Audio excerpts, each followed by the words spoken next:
And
I speak life so that we all may have life more abundantly. Be blessed.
to New Vision Television's Women's History Month special, The Women Moguls.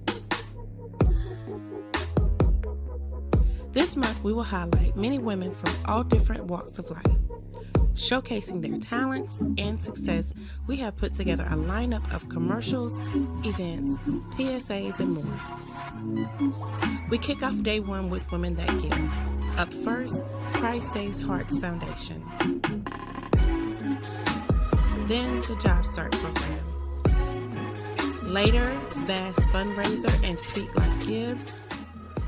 And I speak life so that we all may have life more abundantly. Be blessed.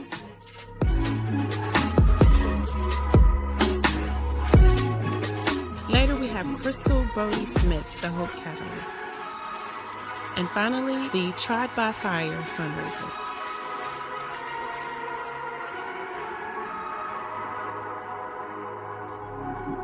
New Vision Television's Women's History Month, The Women Moguls. Let's start the show.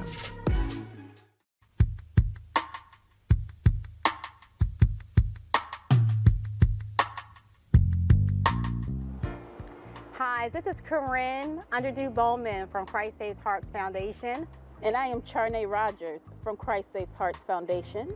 On behalf of our board, we are super excited to actually start and initiate our first ever Christ Saves Hearts Family Relief Fund.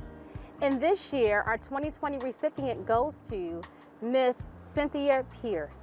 You know, sometimes when adversity hits, but that's when the village comes together and becomes a person of someone. We have been able to find out about the story of Miss Cynthia Pierce. She has a story that is heartbreaking, but yet inspiring. On Mother's Day, she lost her young daughter at the age of 35 suddenly to sudden cardiac arrest. As we all know, heart disease is the #1 killer in America. Many of us have been affected by heart disease, and sometimes we forget about those who are directly affected and how it hits home and the mark that it leaves behind. Well, when she lost her daughter at the age of 35 suddenly, her daughter left behind 3 beautiful children. This grandmother took on these children as they were hers, and she gives them all that she can. And we are so excited to pour into her to be part of her village. She has an amazing story that has literally touched our hearts, brought us to tears, but yet inspired us in so many ways.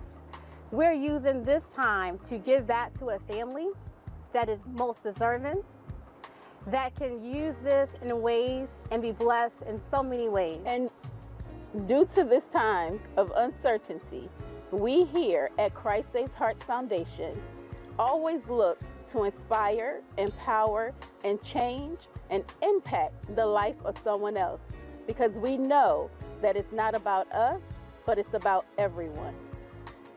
Congratulations, Miss Cynthia Pierce, for continuing to inspire hope, and we here at Christ Saves Hearts will empower change. Thank you for supporting Christ Saves Hearts as we continue to do the work. And Charnay, are you ready? I'm ready, Corinne. Let's go change lives.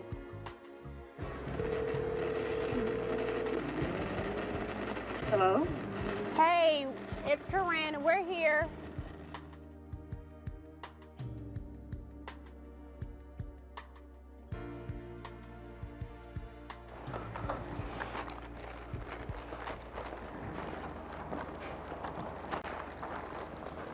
She's on the left, right?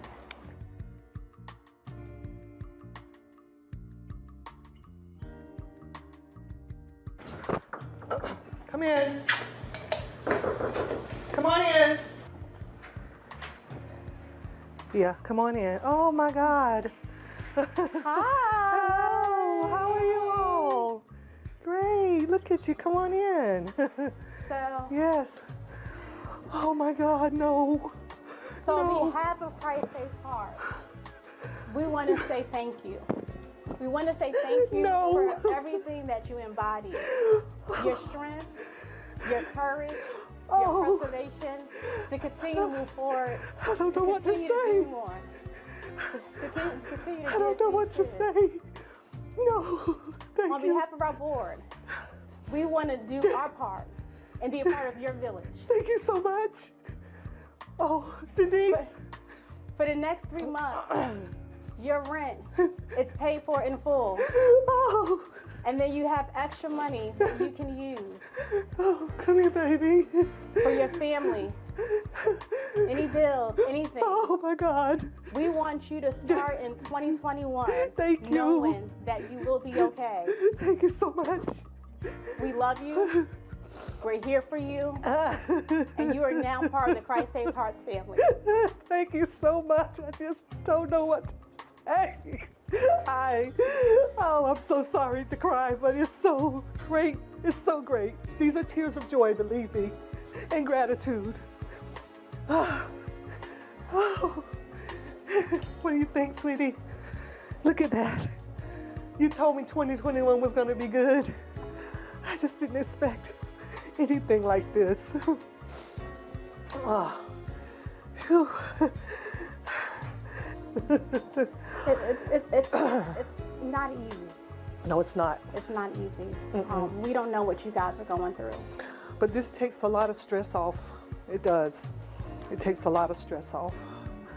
Because, you know, I'm here for them and helping them with school and helping them with what they need and try to make them happy. Because I know they miss their mom. And this is just, it means more than just money. It really does. It means more than just money. And I want you all to know that. I really want you to know that. Thank you, thank you, thank you. Thank you for letting us be a part. Yes, And letting of us course. be part of your village. Of course. You never know when the gates are going to open. Like you say, you pray and He will provide. You trust, He will provide. You obey and He will provide. Yeah. Trust in the Lord. Exactly. Exactly. I'll share a story with you. Mm-hmm. So, my late husband passed at the age of 35, and we had kids, and they witnessed it and they seen it, and they're part of this movement, and it was probably the hardest thing that they could have ever gone through, and my heart breaks for you. But one of the things that I do know, that your mom continued to live on through you. Yeah, she was 35 as well. Mm-hmm. And maybe one day, my daughter, she's 13 now. She just turned 13. I have a son that's 11. Mm-hmm. You'll give you the strength to push through. And you're a beautiful young lady. Isn't she? I can tell that you're smart, you're intelligent. So we'll be praying for you. And just know, we're here for you as well. We're here for you as well. Well, I just want to we're going to just kind of talk with you for a few minutes. Okay. If that's okay. Yes. This is for you. Thank you. I love flowers. We had our little patio garden. It's still holding in there a little bit. We're going to ask some questions. It's going to be primarily on you. Okay. Because you're not going to get us, right? You look beautiful. You gotta be. Yeah, as soon as I saw you, I recognized you from that article. Oh. And Leatrice was telling me, I said, I remember her article. Yeah, and you won that award with The Spectator. Yeah. Yeah, I remember that. Thank you so That's much. why I say it comes around full circle. It comes around. And I mean, I'm like when she told me your story, I said, oh my goodness. Mm-hmm. You know? Oh my goodness. And as I was getting more and more information, I was like, we have to do more. And as I was telling you, you know, it resonates. Charnae, she's our co-chair, and she's also is a widow as well. Okay. And so, you know, we're very passionate in regards to what we do here at Christ Saves Hearts. I can tell. It is a movement that has started due to tragedy. And even within that movement, we learned that we were using it as a way for healing, but then it became so much bigger. It's bigger than us. Yeah. It's bigger than our loved ones that we've lost. Yeah, of course. it's really about our community. And so when we can get into the position where we can hold each other's hands, we can come together and say, sister, I'm with you. Sister, I stand with you. Those words are so powerful. And to know that you're not alone. Yeah. I just feel that. I mean, I felt it when I was talking to you on the phone. I felt it. And I just, this day I will never forget. One of the things that we talked about was that when we talk about it, it becomes part of the healing process. Sure does. And so with this, I hope that this journey is a part of your healing process, and to know that you will be a part of somebody else's healing process along the journey. Okay. So, Miss Cynthia, thank you so much for allowing us to be here with you today. It's an honor, it's a privilege to be in your presence. I've said it before, I see nothing but beauty, strength, perseverance. You embody so much, and you've taken on a lot. You've been through a lot.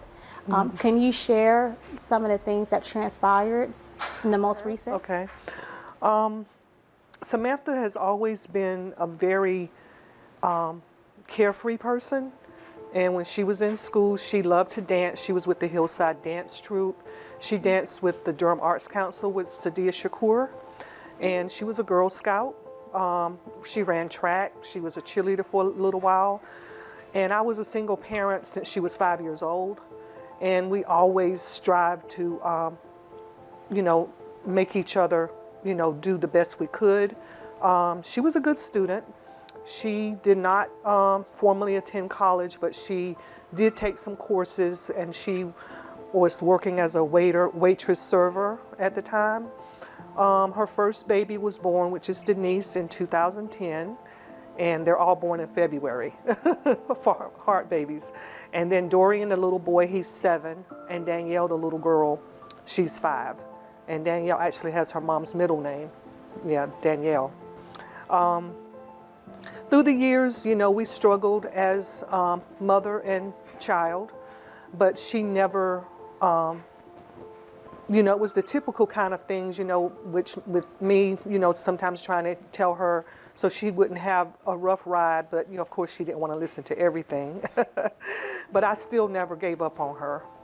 And so when she was here, she had come home that Saturday night before Mother's Day after watching some movies with a friend, and she came in the room, in my bedroom, and said, "Mommy, I'm back," which was kind of cool because it was around 11:30, and sometimes she would stay out later, and I was like, great, she's home, and I heard her in the room staring around and so forth, and then all of a sudden I woke up around 2 o'clock, and she had this light on in the other apartment, and she usually doesn't do that. So I came and found her, and she was, not responsive. So I went ahead and gave her CPR and called 911. But a couple of weeks before this happened, she had been telling me that she'd been having chest pain. And I do want to hopefully put this out there for people, especially African American women as well as men. Don't ignore your symptoms, because it may have been just a muscle, or it may have been, gastrointestinal. It could have been anything, but she didn't go to the doctor. And I kept telling her, and she wasn't a fan of going, which, a lot of people have that. But I always advocated for her to take care of herself, So we went to the hospital, and they did everything they could for her. And they said the thing that they suggested was that she had a sudden cardiac event. They couldn't find any other reason for it. And she had been without oxygen for too long before I found her. So this happened on Mother's Day, like the wee hours of morning of Mother's Day in May this year. And because she was an organ donor, they, did the whole process to let her, be alive until that Wednesday, so they could get, the donations. And that was really something that touched me, because we had talked about it maybe once or twice, but I never knew that she actually had gone through with wanting to be a donor. So the donor services let me know that they were able to use her liver and her kidneys.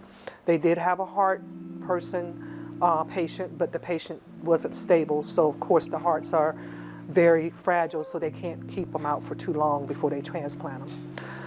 And we had a lovely service for her on May 21st.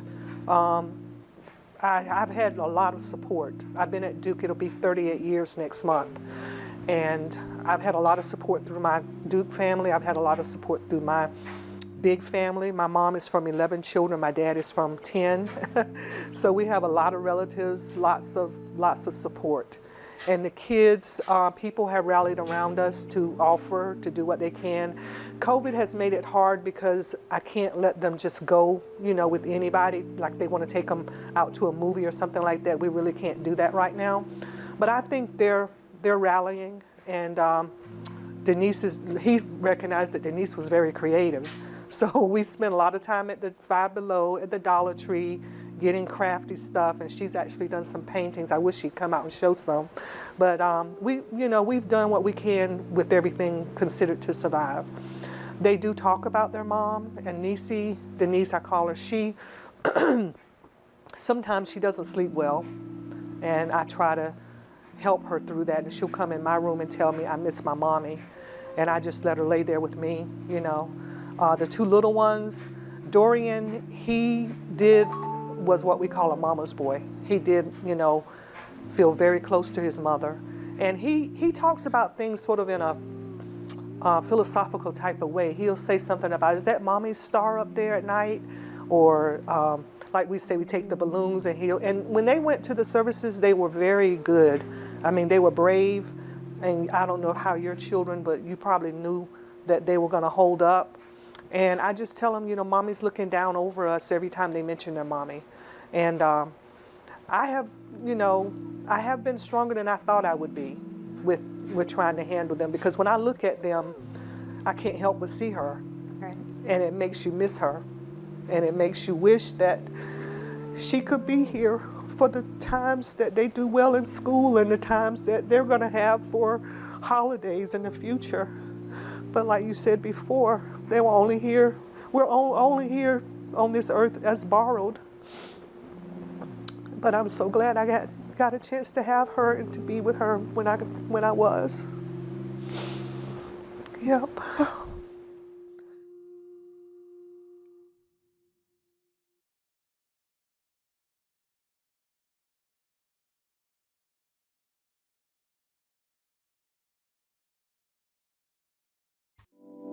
So how did we go from living in communities with successful, thriving millionaires to living in some of the most impoverished communities in the country? Well, we had infrastructures in place like the Black Wall Street. Black Wall Street was the hub of African American businesses and major financial institutions like Mechanic and Farmers Bank and North Carolina Mutual during a time period when disenfranchising the Black community was common law. From Durham, North Carolina to Tulsa, Oklahoma, these Black communities were able to build thriving, sustainable Black infrastructure. Why can't we rebuild Black Wall Street? We can. Just as our HBCUs serve as the cornerstone of successful doctors, lawyers, and entrepreneurs, we are the next Black Wall Street. Join the Wealthy Life Society and Quest Global as we set out to find 584 HBCUs to participate in the Rebuild Black Wall Street Challenge. This challenge is an opportunity to establish a network of individuals with credit scores of 700 and above, investable income, and a platform to share the wealth of financial literacy to those who need it most. For access to our next free Rebuild Black Wall Street webinar, text Wall Street to 1-800-809-4167 and join us in rebuilding Black Wall Street today.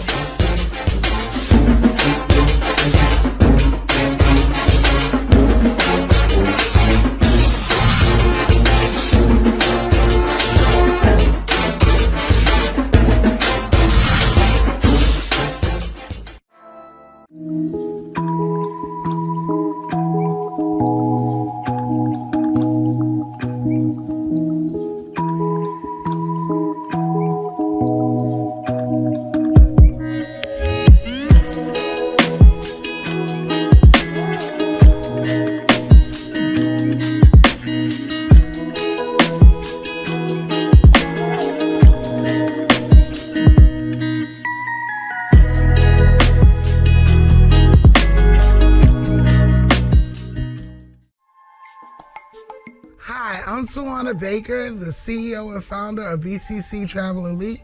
We are known for balling on a budget. If you want to plan a girls trip, family vacation, group trip, even a vacation, give us a call or look us up.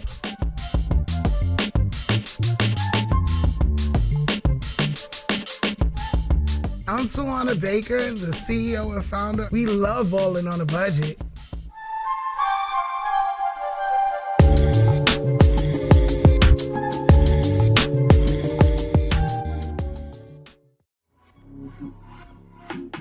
You are watching the Women's Mogul'S special on New Vision Television.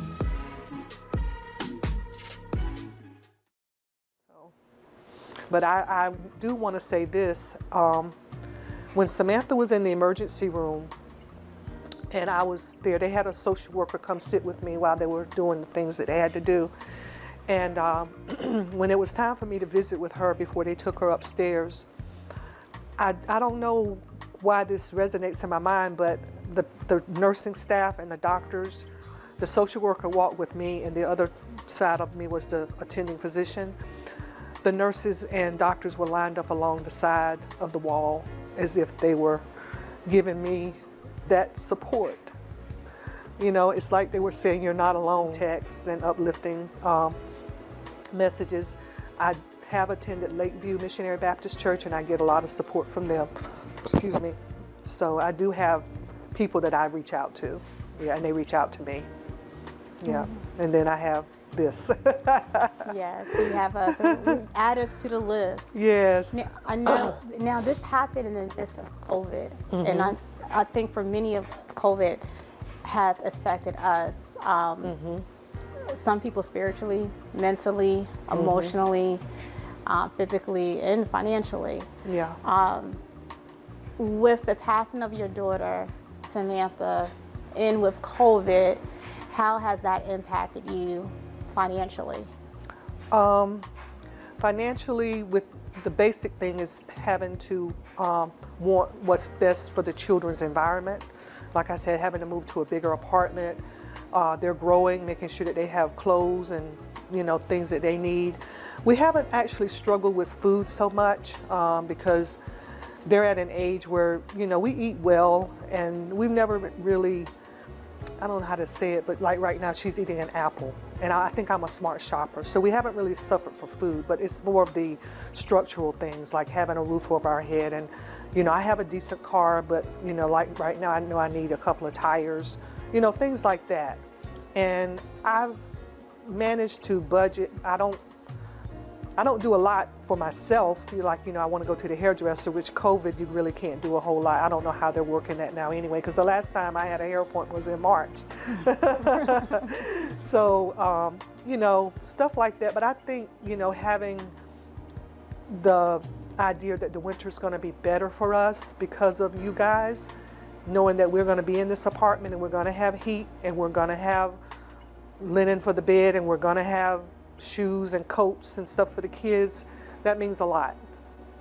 And, you know, I guess God has looked after me the best I could, and now this big blessing from you all, you know, I just don't know what to say. Yeah. Well, yeah. You I said, live a modest life, I guess I could say that. Like right now I do want to get, you know, some chairs for the dining table, but I'm a thrift shopper too. You know, I go to two thrift stores and some tips from you. yeah, pick up, you know, that little footstool right there was $2 from the thrift store, you know, stuff like that. Yeah. So that's what I do. Well, thank you so much. You've inspired me just in this conversation. No. Our conversations before, I'm sure Trinae, you would agree. It's actually been a blessing to us to even allow us to be a part of this journey with you. Yeah. Anything that we can do on behalf of Christ Saves Hearts, know that we're here. We're going to travel this with you. Thank you. You're now part of the family. Thank you. Thank you so much. Yes. Like I said, I love that. You listen, the kids, beautiful kids, important to them as well. And so, there's anything that we can do, you just let us know. Okay. Okay. And you know, I always say, if you want to see what a person looks like when they go through adversity. Look at their quiet strength. Yes. And you'll find their heart. Yes. And I can see your heart. Thank you so much. Thank you. Thank you for just sharing that. It was so powerful because not only did you share your story, you educated in the process. Yeah.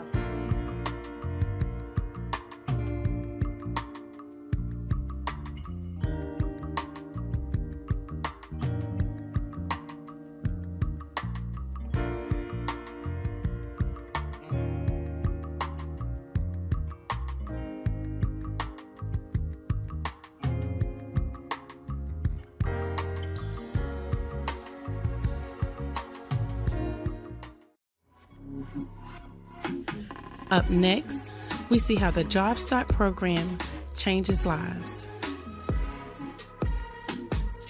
You are watching the Women Mogul'S special on New Vision Television.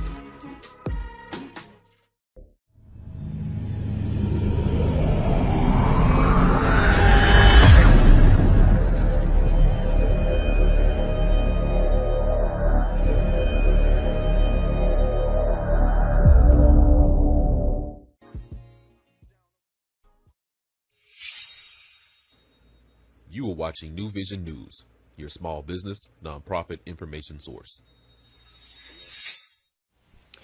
New Vision Foundation for Life is an organization that I started in 2006. Wanting to get to know more about the parents of the children I was working with, I relaunched my program in 2010. I am now working with ladies that are currently incarcerated, and upon being released, they are sent to a Job Start program through the prison and Wake Tech Community College. Here's a special day with Job Start. And the name of my organization is New Vision Foundation for Life. My organization partners with other organizations in the community to offer workshops, job skills, personal hygiene items, and emergency services while they're transitioning back into the community. Most of the ladies that I'm working with are transitioning from the prison, the shelter. We partnered with Interfaith Food Shuttle, which comes in and teaches them how to provide healthy meals for their families. It shows them budgeting skills, the calories and different things that you should know when you're preparing a meal. Today is our last day with Interfaith Food. They've been working with the ladies for about 6 weeks.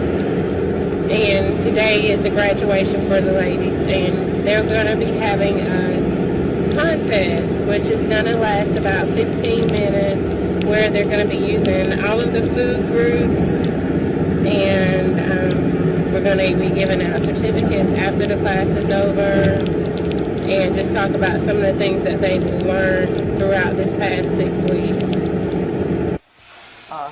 Kim Winborn. So I'm gonna take her when I get out of here for the 8. And So she's going to teach all the ladies about the class? right, the financial She's thing. gonna just do it through there, so she needs to go ahead and get her class. So she went through a brief, orientation, but she's going to try to come back on the 3rd and do the full one. That way she can come in. Now, Thrifty Gift got bags too, but they charge. I think they charge you $1.50. Bring it. Hey, try over here, by these computers. These, one of the plug in over here by these computers. I mean, first of all, It smells good. This is urban camping. What's one of the most important things we can do to prevent the spread of foodborne illnesses when cooking? Don't Yeah, okay. Okay, gotcha. All right, which one? Safe. Keeping it safe for 400. Hey, I'm Carly Biawick, and I'm actually serving in AmeriCorps year.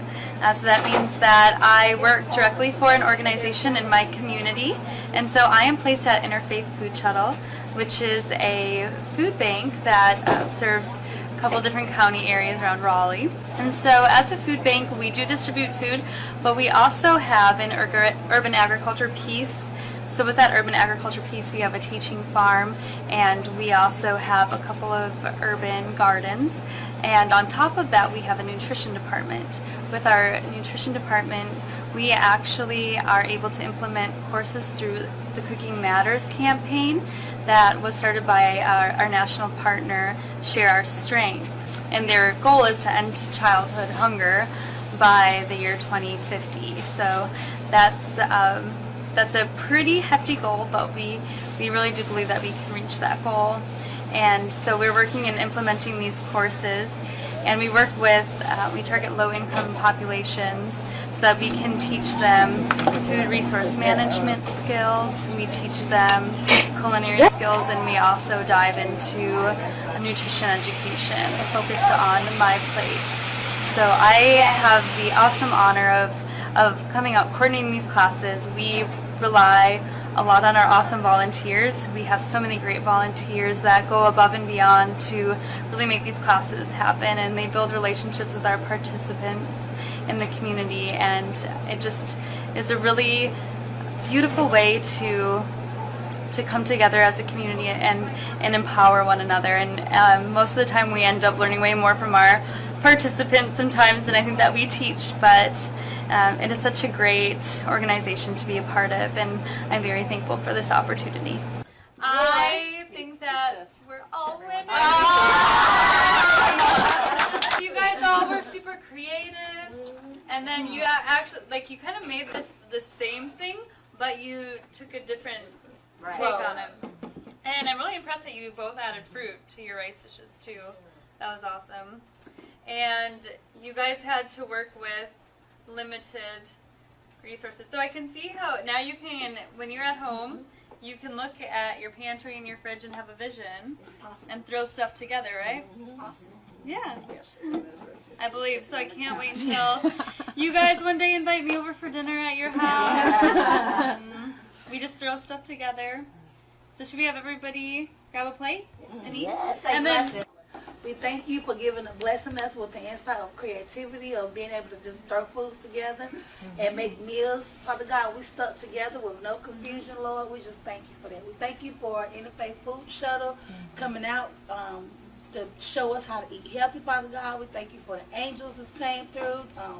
April, Miss Rita, Kim, her husband taking the photos, Dr. Noel, Father God, my sisters, Lord. We're just here rejoicing and spending time and bonding and learning how to eat healthy, Father God. Just bless our hands that prepared it, let it nourish in our bodies. In Jesus' name we pray. Amen. Amen.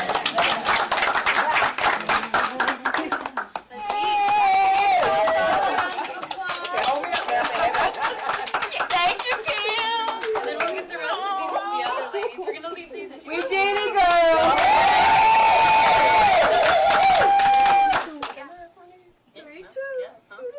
Say cooking with class. Who can do it? God can. We'll be right back after a word from our sponsors.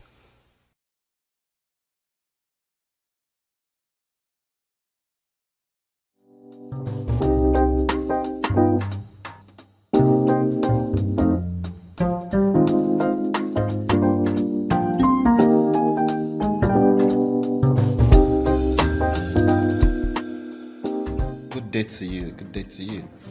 My name is Adedonyi Manoluafemi, a graduate of Osun State Polytechnic, Ire Osun State. That's in the western part of Nigeria. I'm an entrepreneur. I'm into relator, logistics, but majorly right now, I run a laundry service, a growing one in the city of Abuja. And on this platform, I'll be sharing with you the challenges I face starting up a business in Nigeria, the difficulties and few other things that we could learn together. And I hope to see you soon on the same platform. I celebrate you. I love you. Hope to see you so we'll go learn together. This is Let's Talk Business with Jay Parks. Catch us at 2 p.m. Eastern Standard Time.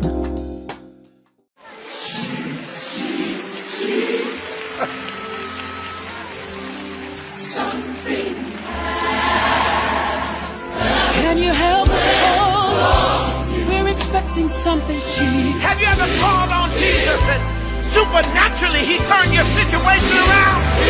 When you call on Him, you'll never be the same. Don't let us be the same. Don't let us be the same. Come on, let's call His name. Come on, call His name.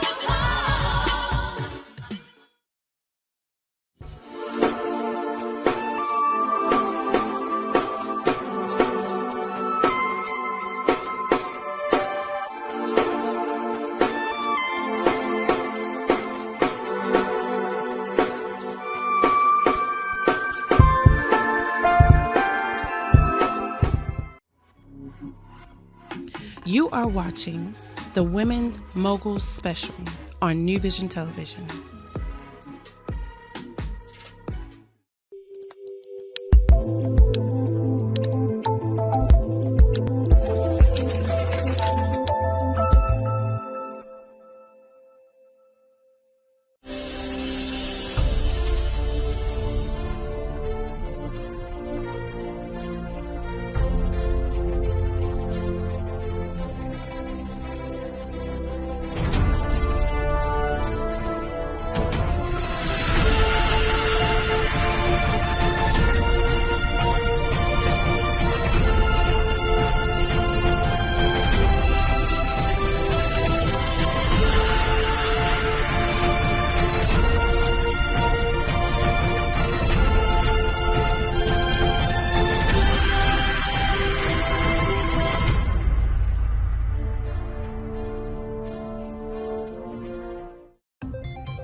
Thank you for watching New Vision News on New Vision Television.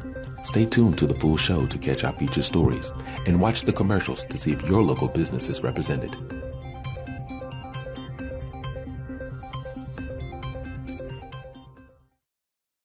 Welcome to New Vision News, your nonprofit and small business information source. I am your host, Kimberly Guest. Derry Washington is an experienced and creative interior designer whose main focus is service. She earned her degree in interior design from Ashworth College in Norcross, Georgia. Derry founded her own interior design company, Tranquil Designs LLC, in 2009.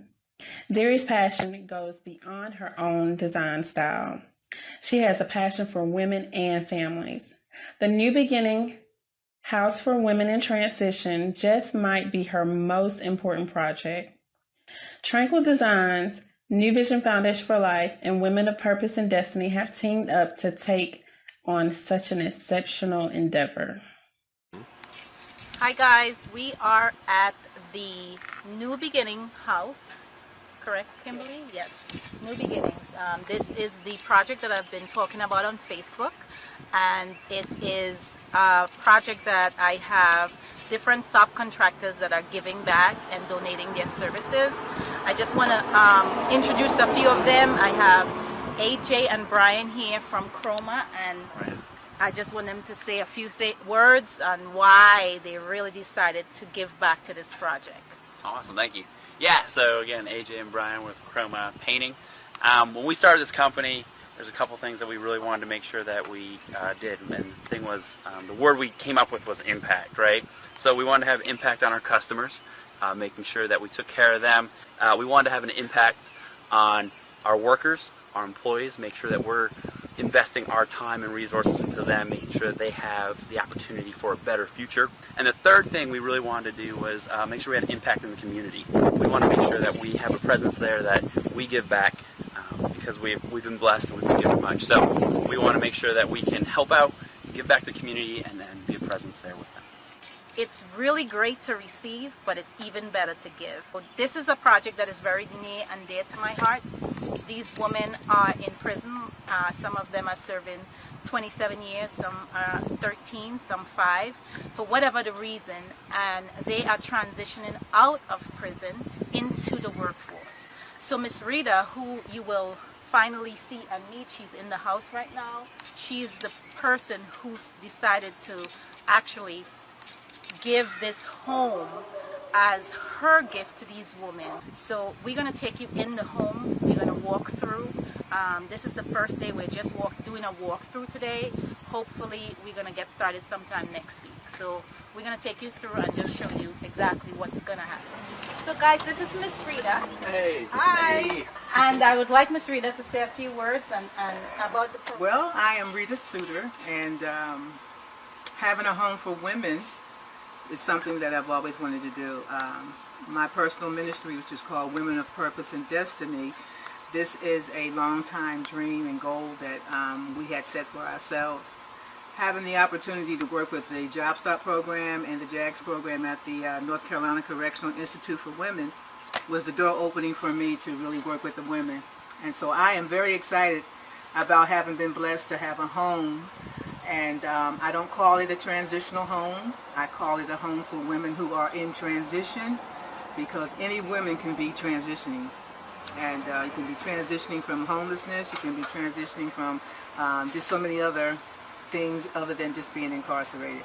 So I'm excited about this project, and I feel very blessed, and I'm very humble at the fact that I've been chosen by God to be able to be an instrument in other people's journeys. I just want to let you know that the previous owner, she's moving out, so we have a lot of boxes packed up. But this is basically a walkthrough of exactly what this home is and what we intend to make it become a home for these women. As I told you, AJ and Brian, they're going to be donating their paint services. So we're going to kind of have them take a look at the place, walk around, just get an idea of what the work entails, and kind of tell you a few little things about what they're going to do and what they're going to help with. So kind of wanted these cabinets to be repainted. Sure. Right? And the walls. I know we can't do nothing with the ceiling. Great. Right? The ceiling is what it is.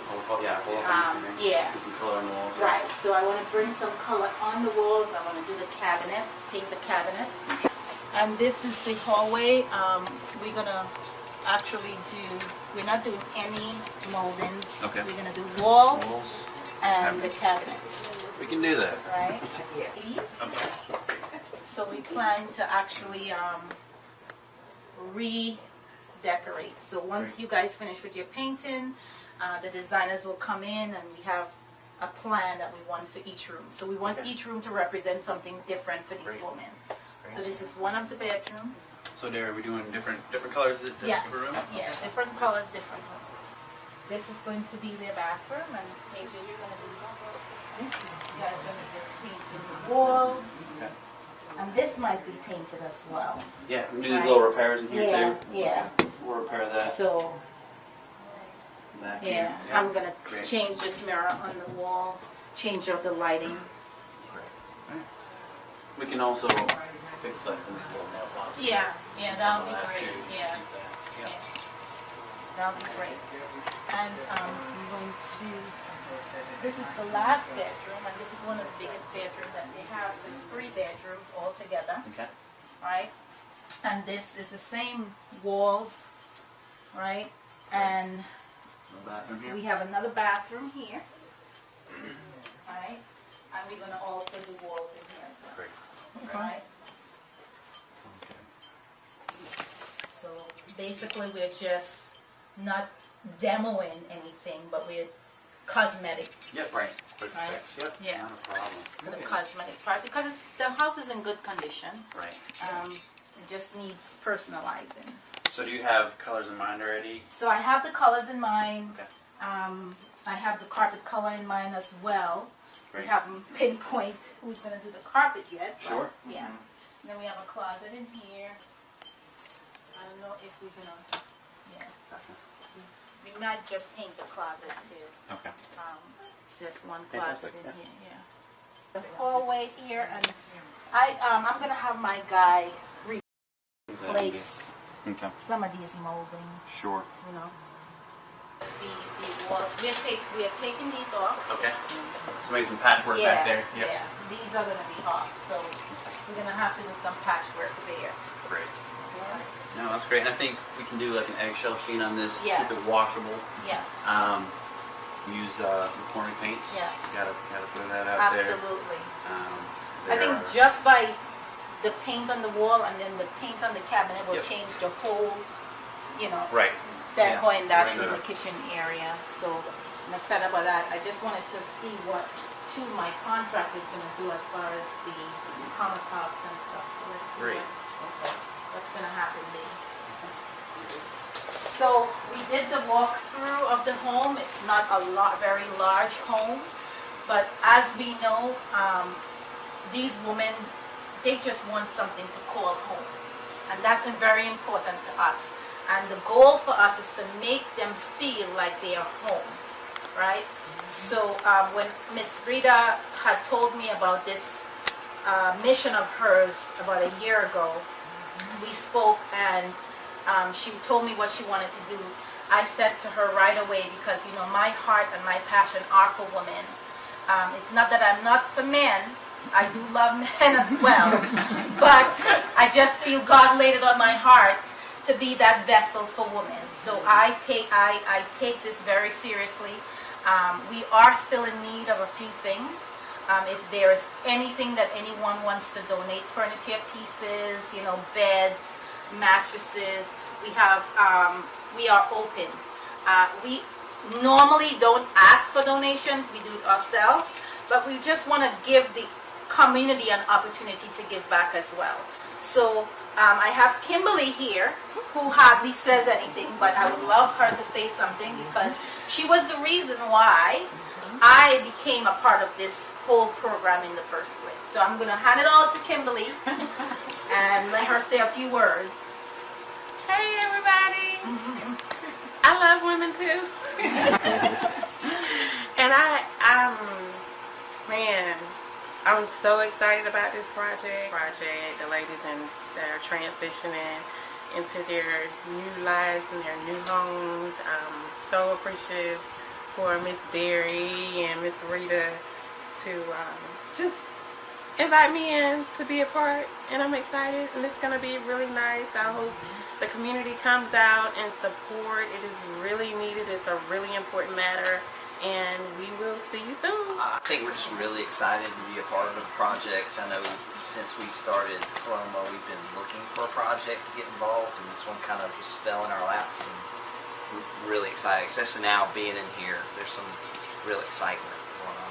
Oh yeah, it's going to be a great project, and we're looking forward to seeing, you know, not just putting the color on the walls, but what happens after, and the lives that can be touched just through these kind of projects. So we're really appreciative to be a part of this. Thank you for watching this episode of New Vision News on New Vision Television. If you are interested in ad space or airtime, please contact JHG Productions for more details. Remember, be kind to each other. See you next time.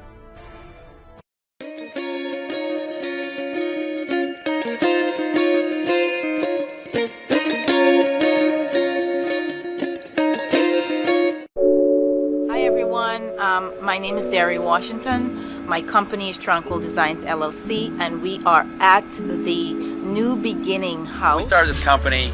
There's a couple things that we really wanted to make sure that we did. Help out, give back to the community, and then be a presence there with them. His guys are in there, and they've started painting. They started in the kitchen. Cedric Nelson, he is donating the carpet and installing the carpet. Shout out to Cedric. We thank you so much for giving back. Guys, this is such an awesome project. I can't even tell you. So I'm going to have Kimberly say a few words. I just want the community to know that we need you on this project. We want you to be a part of this project. This is really big for New Vision Foundation for Life, Tranquil Design. I want you guys to come out and support, donate in any way that you can, whether it's home supplies. The ladies are going to be needing personal hygiene items. If you want to donate clothes, whatever it is that your heart leads you to do, do it. Do it. Come out and be a part of this amazing experience. Thank you guys. And like I said, this is the beginning of the project, and we are busy and we need to get this thing done.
Miss Anissa Perry gives hope to the hopeless. Letitia Nicole gives love to the forgotten.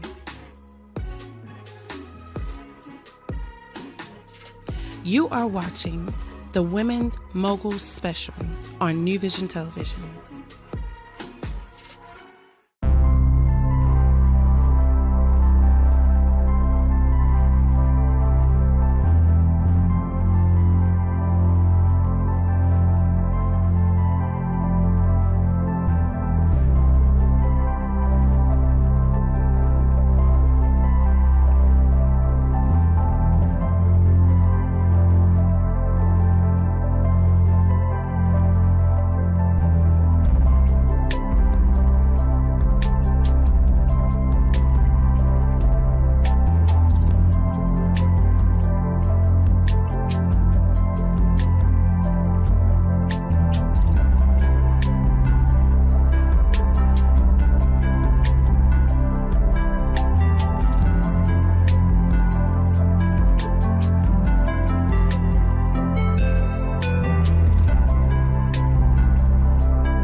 Shelby Lawrence, as already mentioned.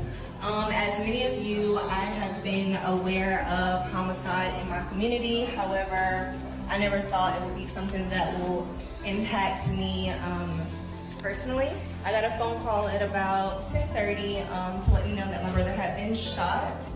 30 minutes later, I was told at the hospital that my brother didn't make it. That day I became a co-victim of homicide, but I never stopped being a co-victim at the day of the crime.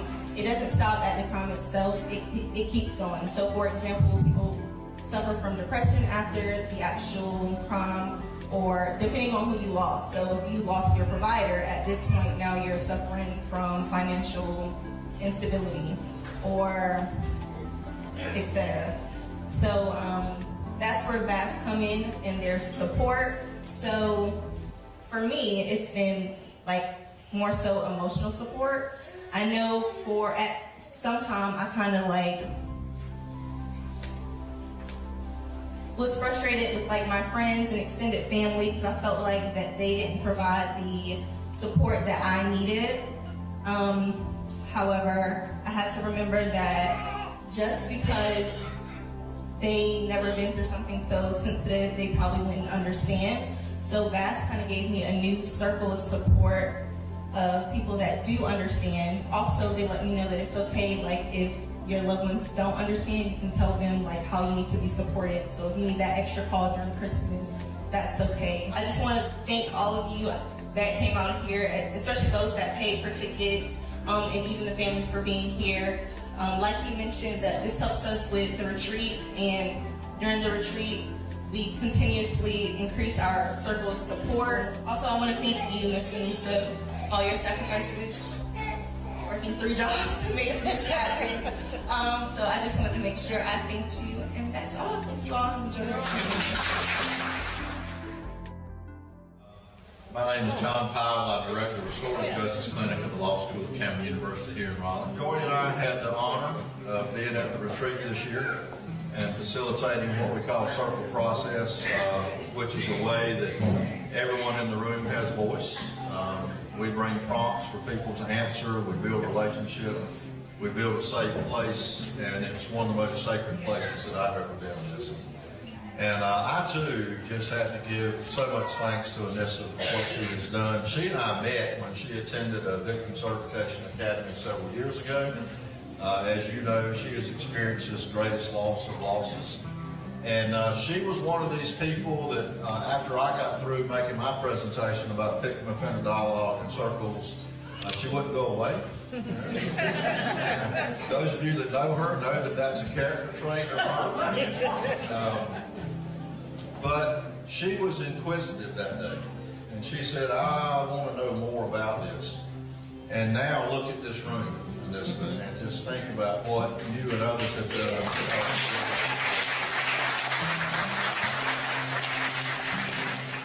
But thank you for welcoming us. That retreat was one of the highlights of my year. You guys welcomed us. We became like family. We laughed and we cried together. We ate together, and it was a wonderful. This work,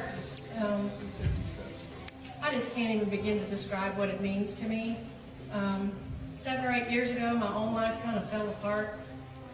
Got divorced, lost everything, and became a single mom with 4 kids, and never thought I would be there. But that is really the path that brought me to this work. And there's a song, Casting Crowns has Just Beheld, where it says, when I thought my life was falling apart, it was really falling into place. So I was born for this. I'm very, very thankful. I pinch myself all the time. I can't believe I get paid to do this work. And I love it very much. And I'm so honored to be here with all of you guys. And I look forward to the next retreat. Thank you. Most of what I know, I've got some training and education, things like that, but most of what I know about homicide support services is what I've learned from people like many of you in this room. We offer support groups if you're in the Wake County area or close enough to drive to Raleigh. We have a support group. It'll actually be this coming Tuesday. It's the first Tuesday of each month, an in-person support group. We can't go into as much depth and wealth as on a retreat. but it gives the folks a place, again, that confidential space, the safe space, sacred space, for people to be heard. And as one mom of a murdered son once told me, when she had a place, a retreat, or a support group, or a circle to talk about the loss of her son, she said she felt like she could breathe again. And we're in the process of rolling out online support groups. I'm a little old-fashioned. I'd much rather be in the same room with somebody, but we've got a pretty big state, and so we're going to see if doing some online support groups will help to reach some folks who aren't close to an in-person support group. We work with local partners, like the Anisas, and we need a lot more Anisas around the state of North Carolina, in my opinion. But, yeah. Because our job isn't to come into a community and do it, it's to find local partners who are, in many cases, already doing it and see how we can provide some training, some support, some assistance in whatever way we can. 2 years ago, Anissa approached the governor's office the North Carolina governor's office and got the governor to proclaim November 20th to December 20th Survivors of Homicide Victims Awareness Month.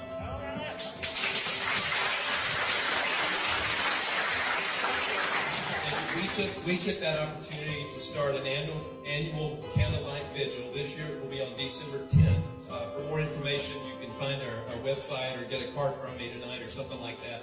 But December 10th, the candlelight vigil on the state capitol grounds. That's another way of trying to raise awareness for a group of people that say that they too often feel forgotten, feel isolated, feel abandoned, feel neglected.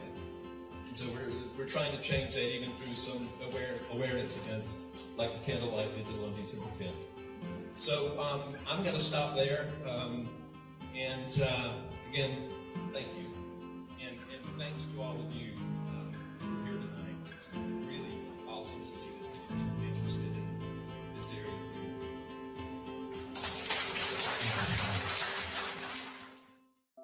Told her don't marry him because he wasn't ready. And they stayed together. They were together for 5 years, and then Mark was killed by a friend of ours, by somebody we both knew and that he knew well. And Anissa was left with 2 children. I had made Mark a promise. We were in the streets. We were out clubbing and got to drinking, as a matter of fact. And he said, if I die, will you take care of my kids? I said, yeah, you're my brother. And then within 6 months, he was dead. So I did what I could, but I watched her young mother struggle to raise 2 boys. 2 boys whom I did everything I possibly could, but I watched her have them on a day-to-day basis. And I watched how she would how she would go days where she would feed them, and I didn't even know that she won't eat, because she'd make sure that they did. She made sure that that's what a mother does. That's what a mother does. She provided. I watched her pull her life back together. And 5.2 months, no, it took about 20 years. And I watched her take a job with Wake County. And then I watched her begin to change herself. I watched her buy her first home. I watched her turn this tragedy around. These things, and she won't talk about it. She told you about the second job. She has a 3rd job. Yeah. She works 3 jobs. One to take care of her home, and the other 2 to do these. Because she gets off work at 7 in the morning, 7:45, and then she's in Sanford for the second job a little after 8 o'clock, and she's there until the middle of the day. Sometimes if those clients need more, she stays through the course of the day, and there have been days where I know for a fact she's only slept 2 hours, and then she's back to work again to the next job. So this is what kind of dedication we're talking about, and I just want to salute you myself, because I watched where you came from, and I watched as you grew, and you are an amazing person. And I love you.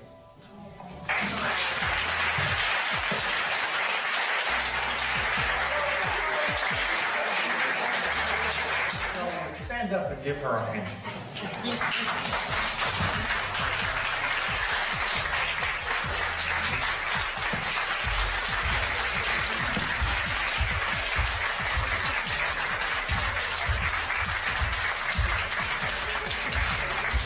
ladies who made the room beautiful for us tonight.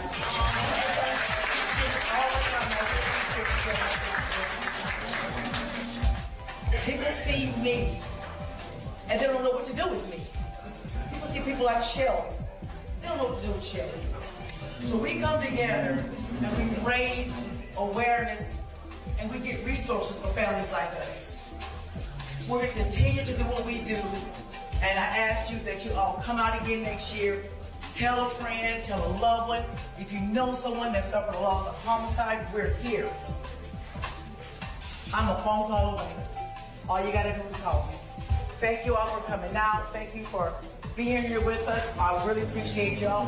Thank you for everybody that pitched in and helped with dinner tonight. I know we do without you. Audrey, Renee, thank you so much. Adam, thank you. Philip, I thank you all so much. Thank you to all the law students. Thank y'all for coming out. Y'all come out and say this again. Thank you, Mr. Powell, for bringing them out. Thank y'all so much.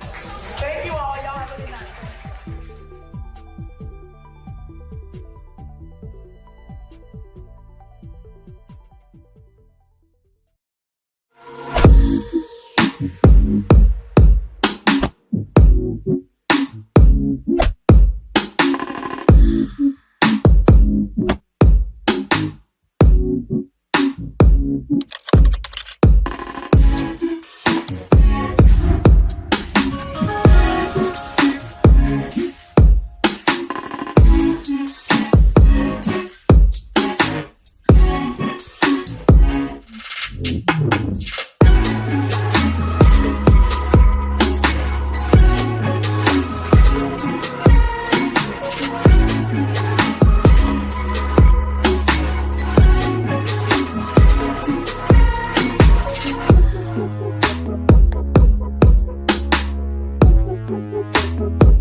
Professionals at the J.J. Henderson building, Durham, North Carolina.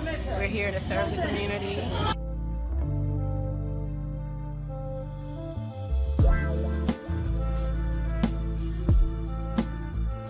God bless you. God bless you. All right now. God bless you. Oh, they already jamming. They already dancing. They already dancing. I see you. Line getting deeper. Amen. Line getting deeper. So we're going to just make sure that we concentrate and get them their food upstairs safely. We got some people that we need to help them. And this has been just an amazing, it's already been amazing just to see them smile, just to see them dance, and just be glad that we're here. So I'm about to get myself to work. And there's a line down the hall. It's amazing.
Happy Thanksgiving, baby. We love you.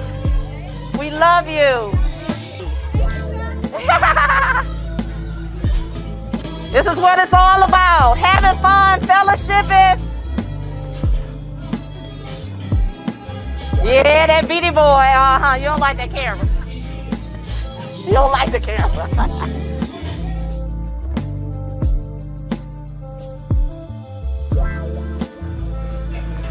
We're able to be a blessing to 2 nursing homes. We're going to Maple Square to feed those families over there as well. So thank God.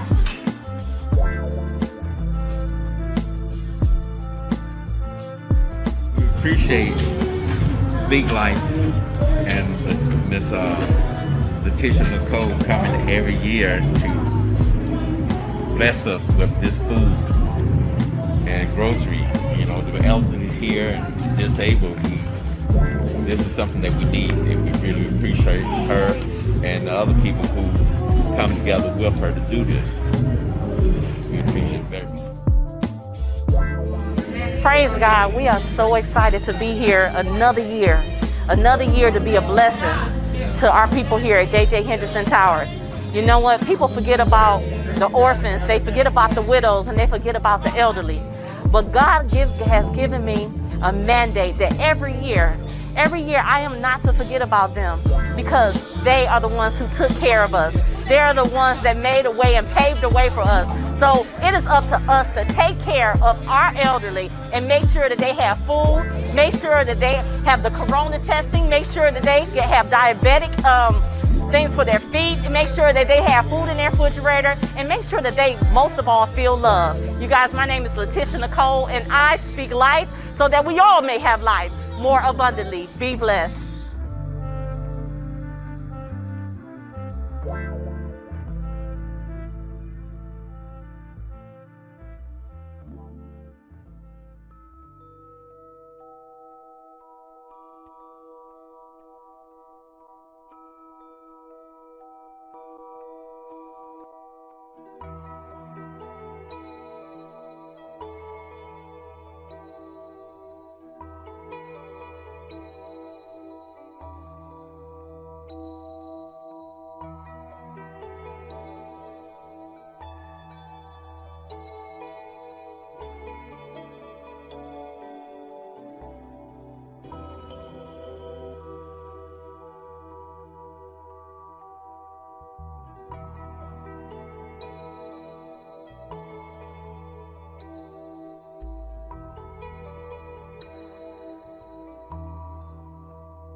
MBA, community builder, multipreneur, strategist. Society counted me out. A foster care kid, an overt preacher yet covert addict for a father, an immigrant and beautiful soul for a mother, the oldest of 5 daughters after her second divorce. The responsibility followed on me to help raise the rest. I wasn't supposed to be the first in my family to earn a bachelor's. I wasn't supposed to earn my MBA, become a captain in the Air Force Reserve, climb the ladder in the pharmaceutical industry, or become a successful small business owner a few times over. But where society counted me out, God was gracious to rewrite the story of what I was supposed to be. Though the journey has not always been easy, and I've encountered many speed bumps along the way, in all I do, I've learned to be still and know. I am Danielle Still. The sum of my life experiences has bent my heart toward connecting people to their calling and their community.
day in the life of the Hope Catalyst.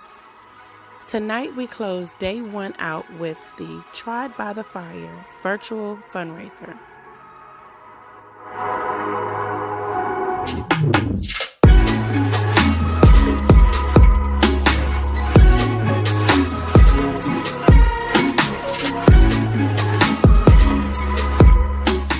You are watching the Women's Mogul'S special on New Vision Television.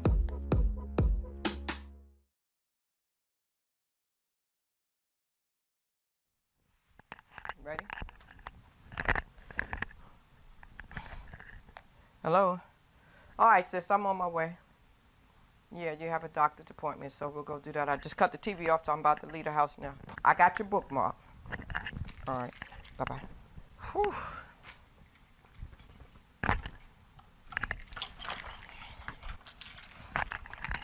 Well, you know, it's another day to go help sis. The life of the catalyst, Crystal, you know, and the caregiver.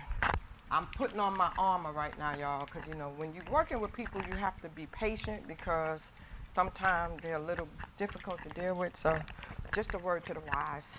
Gird your mind up before you get there so you're ready, you know. That's what I do.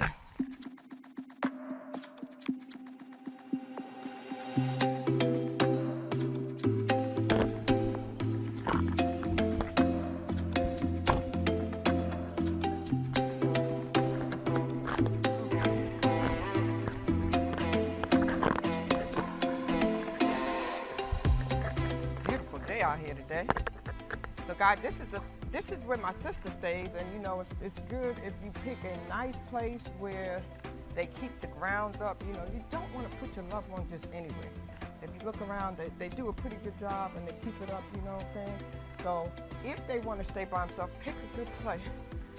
Now, let's see if she's ready, because I told her I was coming. Oh, there you go. Oh, that's nice. Oh, look at you. Look at that. Hey, what y'all do? You ready? You ready? Oh, what? You ready? What we gonna do? We're gonna go to your appointment. Do you need me? Hold on a minute. Let me come in. Let me get this. You want to go to the bathroom or anything before we leave? Yeah. Cut your TV off, and then we can get that. So this is my sister Deborah, guys. This is Deborah. Say hey. Huh? What? Yeah, cut it off. Oh, let me give you a bookmark too, because I did get your bookmark. Your dress looks nice. Yeah, okay. So you're gonna go ahead and go to the restroom. So this is where my sister stays, guys. This is a 1-bedroom place. She wants to keep her independence, and we watch her carefully, guys. We got a camera right here, so we can actually see her. So when we're not with her, we can actually see her. My nephew Larry and all of us, we watch her carefully because she doesn't quite want to relinquish her independence. So we try to let her keep it, you know, and then I come in and check and see what she's got going on and make sure she's good. And make sure that everything is okay for her. You have to be nosy. You know, when you come in, you kind of just got to look around and see what they need. And that's what I try to do when I come. Make sure she's good. All right. So we're gonna take a ride a couple of places. I have John, and John is gonna watch. We're gonna stroll through memory lane today. Okay. We're gonna go through we're gonna ride through Chavis. We're gonna ride through a couple of places. Okay. So we can kind of just take a trip down memory lane. How about that?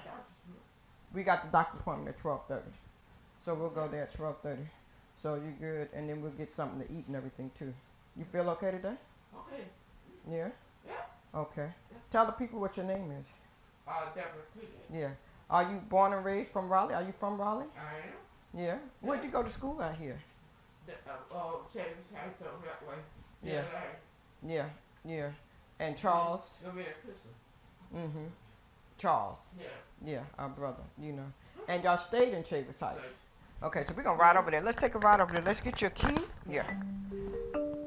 I'll get your mask so you have it. Let's do the gray one today. The gray one looks like it'll match today. Let's do gray today because you got on black and white. How about that? Cool? Okay. Go to Chavis Heights? Yeah, we'll ride. I'm gonna stop at Since me and Mom. Yeah, they redid it over. Yeah, I know. So this one is better. We'll just keep it on your chin like I got mine, and then when we go somewhere, when you need it, you'll have it already, okay? Getting cool now. You need anything from the store? You need anything from the store? You need anything from the store? Okay. So you don't have, we got everything. You don't need nothing. Okay, cool. That's, yeah. Yeah, we'll stop and get something to eat. We will. Definitely.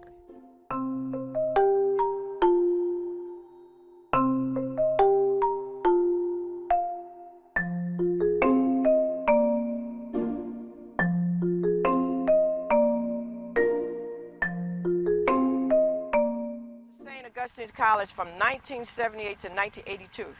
And this house right here and that house, many of my friends here for a home cooked meal. Like they would be like, Krista, you lucky, you got family. And we would come down here to Garner and my aunt would feed them.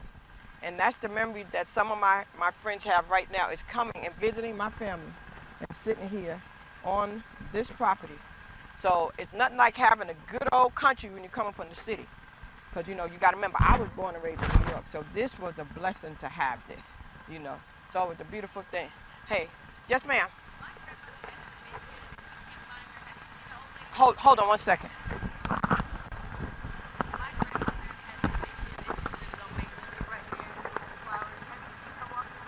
Lord Jesus, no, I haven't. I'm just here visiting. And I just got here.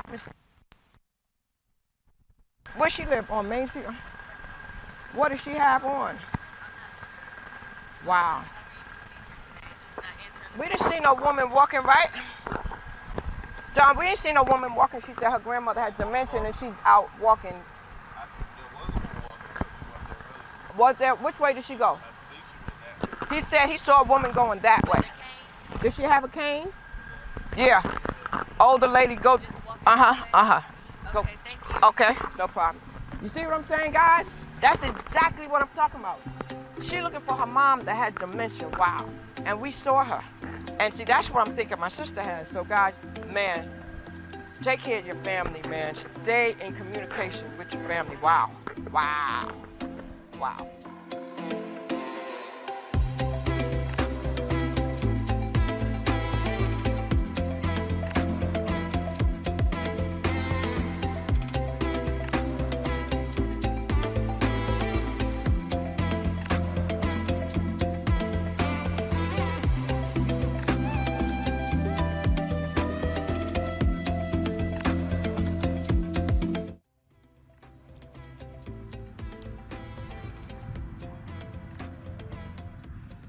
Well, Mom, Dad, we're going to go back to your house today. I got Sis, and we're going to take a trip down memory lane.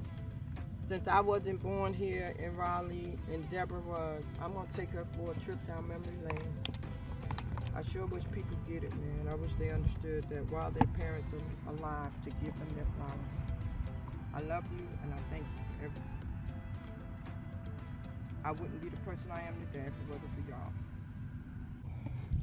Love on your family while you can, because this is where my family is.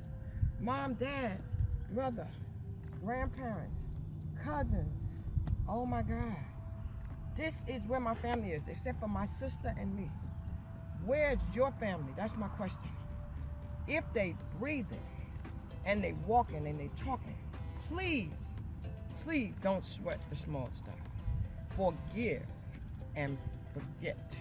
And just go love on them and apologize. But come, let me let you meet my brother. Here's some flowers for you, bro. Man. Well, you know, this was Daddy's thing. He did this, but I didn't do this. But so I'm gonna turn you down for a minute because I can't have you with no empty flowers, bro. Man, I'll never forget the day he called me and he said, Sis, they gave me 6 months to live. I drove to New York City. And I was there with my brother in the hospital. 7 days later, I brought him back to North Carolina. I checked him into a hospice facility in Fayetteville, North Carolina. They didn't think he belonged because he was laughing, he was joking, he was so vibrant, man. He loved God, y'all. He was flirting with the women, he was flirting with the nurses. He was calling me, say, Sis, bring me some oxtails and rice, because he loved oxtails and rice. But then he called me one day and he said, Sis, I can't take it no more. I can't take this pain. Come get me and take me so they can pump my stomach. So I checked him out. We had a good time. We laughed. My sister, my brother, and I, we laughed. We had a good time in the car. We listened to music. We were joking. Charles wasn't feeling too good. Sis wasn't feeling too good. She had to take her cancer medicine. Man, talk about a lot. So anyway, we got to Rex, right? And they were expecting us because he came from a hospice unit. Now, meanwhile, the plan was they were going to do an evaluation with me because my brother was taking 27 medicine.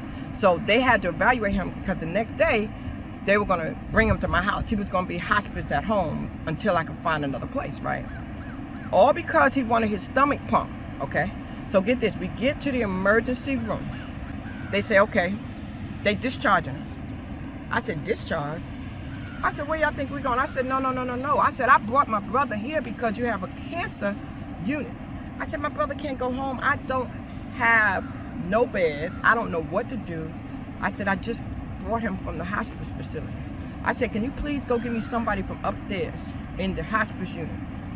They sent the head guy from the hospice unit. I had my brother's life in my bag. And I said, sir, they want me to take my brother home. My brother just left the Fairfield hospice place. I don't have a bed. I don't know what to do. I said, they can't take him home. I brought him here because you have a hospice, cancer floor. He said, well, let me see. So he looked at the papers. Guys, I had all these papers and he looked at them. Meanwhile, sis is saying, I'm hungry because she didn't take her medicine. I'm going, Lord, help me, Jesus. But the doctor comes back over to me and he said, wow, I'm glad he has you. We're going to check him in. The next morning, I have to go to the Medicaid office. Everything goes great. I get his Medicaid transferred in 1 day. 1 day. Perfect. So now I pick sis up and we're on our way back to the hospital. Everything is fine. I said, bro, I got one more thing I need to do. So I go to the waiting area with my sister. I said, sis, let's go make these calls because I was doing something with his policies or something because, we just came from New York City. I think I was in the waiting room 15 minutes.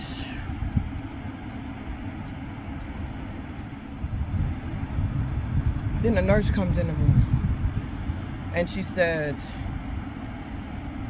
your brother's breathing funny. I said, what are you talking about? She said, it's happening. I said, huh? I said, I just left him. So I go in there and I see what's happening and I said, wow. Now, my brother did not want to be resuscitated, so I was the one who was responsible for this. Guys, it was over. 5 minutes later, he was gone. Gone. My sister's saying, Crystal, you're not going to do nothing. I said, sis, he didn't want to be resuscitated. She said, but you're not going to do nothing? I said, sis, these are his wishes. I can't. So I knew right then I had to make a decision because it was only her and I left. So what I did was I told him, go ahead. I witnessed something I never want to witness again, guys. I witnessed them trying to resuscitate my brother. I witnessed them pushing and pounding and pushing and pounding and pushing and pounding on his chest. They couldn't revive him. But now my sister was at peace because now she said, you tried. Man, when I think about that day, whew. So I'm going to show you a book I wrote because of this story. So as a result of this came Final Wishes. I took everything that I went through with Charles, Mom, and Dad, and I wrote it. When I tell you Final Wishes, it's a guide for transition from life to death. So, guys, $9.99 on Amazon. It's the best $9.99 you can ever purchase. I just took some things, some simple stuff. Check it out. I even have pages in there where you can write a letter to your loved one. I have some very important things for business owners, so I'd like for you to check it out.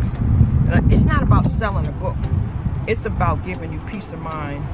It's about making sure you don't feel what I felt. That's why I wrote this book. Because I don't want nobody to go through what I went through. Please find out what your family's final wishes are. I'm telling you, it'll save you from the day you have to make a decision at the ER. It's so much easier.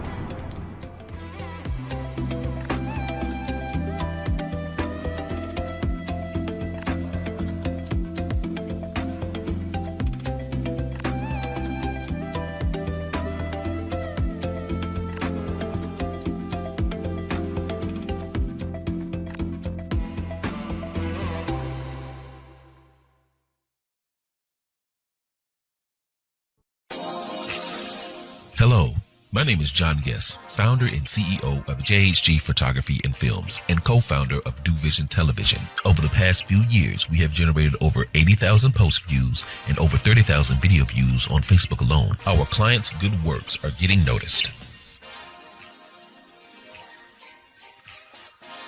We created this platform for small businesses, entrepreneurs, artists, and other organizations who would normally not have a platform. If you are a small business, artist, ministry, or organization that needs commercial work or an event covered, or would like to create a platform and cannot afford thousands of dollars for advertising, contact us today via email or 984-389-3283. New Vision Television, where your dreams are our priority.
Welcome to New Vision Television's presentation of the Tried by Fire My Sister's House virtual fundraiser. Thank you for your participation, as we will raise funds for women in transition. Throughout the presentation, the founder will give background on the organization, testimonials from supporters in the community, and a special closing message from the founder. Thank you, and enjoy the rest of the show. Well, hello there. Thank you for tuning in to our virtual fundraiser. Its theme is 1,100s. And you might be asking, what is that all about? Well, our organization, Tried by Fire, Inc., had to be very creative during this pandemic. And so we're believing that there are 1,000 of you that will donate $100 towards helping us renovate my sister's house. We've been donated a home. We've been working diligently to rehab this home for the sole purpose of having a home for women when they come out of prison. We're getting there. We're very close. So will you be one of the 1,000 to donate $100? Thank you. All donations are tax deductible. Thanks again. Enjoy the rest of the show.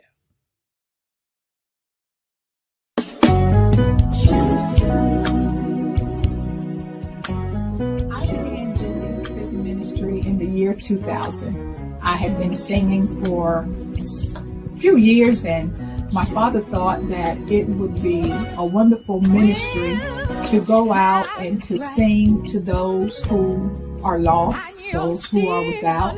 And I might add, my father was also an evangelist, so he had done street ministry. So I was pretty used to, just singing in places where people couldn't give you anything, or you didn't have to dress up, so to speak, to sing to them. It wasn't a platform of bands and sequin dresses or nice suits and designer shoes. It was just you extending your talent or your gift to someone else. And so in the year of 2000, as I began to go through different things in my life, I got this sort of approval from my devotional time with God. And God just spoke to me and said, hey, you go where no one is expecting anything but what you give them. And so when I began singing in prison, starting the prison ministry in 2000, the first prison that I went to was a prison called Raleigh Correctional Center for Women. And I have to tell you, when I left that prison, I went with the intention of giving those ladies a wonderful evening of gospel music and some real good dialogue. But I left so filled, I felt that I had more purpose than I ever had before because I had given them me. And through me, I gave them Christ. So I'm hoping that always when I go to the prison that the women feel just like I do, that we have had a wonderful time with our Father. So it started in 2000.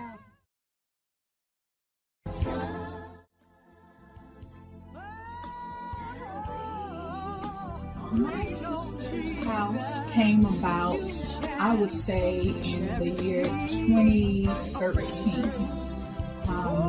As I stated before, I began singing in prisons in the year of 2000 and wanted to make Tried by Fire a non-profit organization. I wanted to be a tax exempt, so we began putting on awareness programs to raise money so that we could get our 501c3 status. So 2013, we had our first event called Walking in My Sister's Shoes. And so as I was singing in the prisons, like I said, from the year 2000 up until 2014, I was able to get letters from these women who they would tell me, Benita, when I get out, I don't have anywhere to go.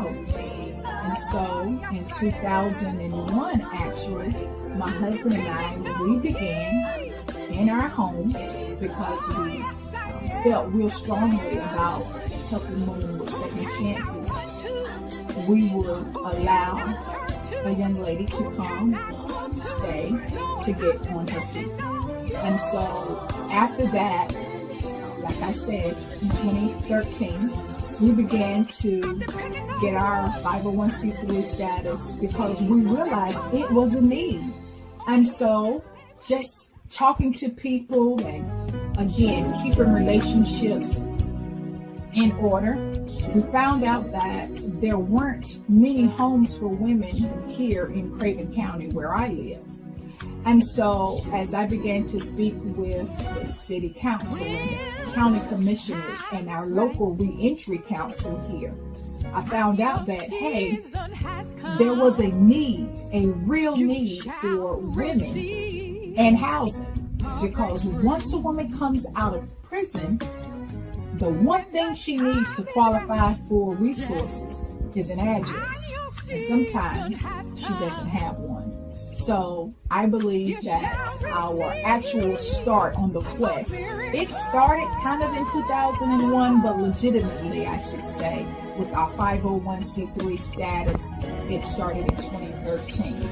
And so we're almost there. We're almost there.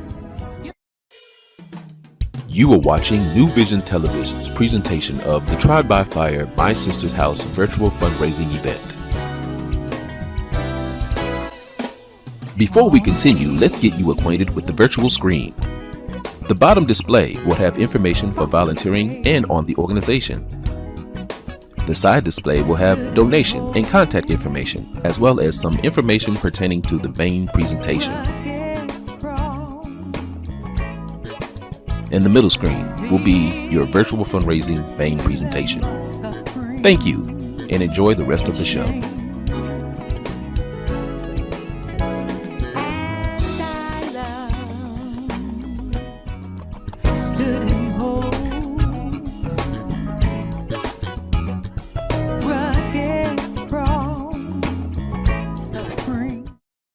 I'm Veronica Jackson of Tried by Fire. We need your help to assist women transition successfully from prison to society. Many of these women are mothers who can't get past their past due to barriers created from incarceration to housing, employment, education, and social programs that help rebuild lives and reduce the likelihood of reincarceration. You can make a difference. Hi there, I'm Deidre DeRocher, and I'm delighted to be part of this project called My Sister's House because I share Benita's vision and passion for a transitional home for women coming out of prison and giving them a second chance. My role as part of the core team is to volunteer as the volunteer coordinator, and also to try to submit grants so that we can get the funding we need to do the renovations to make this house a real home. And I'm a general contractor, and I'm happy to be helping with my sister's house. I think it's a great project, and I currently work with Habitat, so it's another one of those things that's good for our community and good for the folks that we serve. And I'm happy to be here. Hi, my name is Rosa Burney, and I am the chaplain for Tried by Fire Incorporated. I became a member because I saw the need for women coming out of prison, and I wanted to be a part of it. Hi, I'm sitting on the steps of a house. From the outside, looks like it has no hope. It has a lot of character. It's uninhabitable and in need of much repair. But that's where you come in. I'm Danita Bernie Simmons, and this is the future home of my sister's house.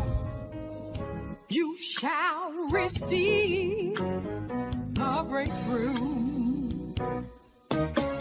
I represent a wonderful nonprofit organization called Tried by Fire, Inc.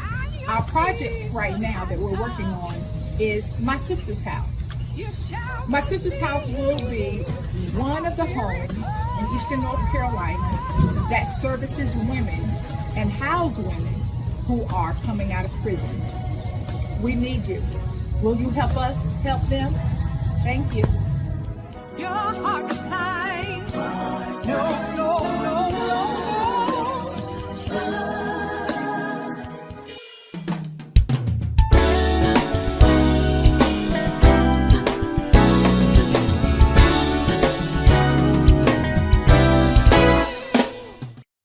Well, hello there. Thank you for tuning in to our virtual fundraiser. Its theme is 1,100s. And you might be asking, what is that all about? Well, our organization, Tried by Fire, Inc., had to be very creative during this pandemic. And so we're believing that there are 1,000 of you that will donate $100 towards helping us renovate my sister's house. We've been donated a home. We've been working diligently to rehab this home for the sole purpose of having a home for women when they come out of prison. We're getting there. We're very close. So will you be one of the 1,000 to donate $100? Thank you. All donations are tax deductible. Thanks again. Enjoy the rest of the show. You are watching New Vision Television's presentation of the Tried by Fire My Sister's House virtual fundraising event. On a hill, far away.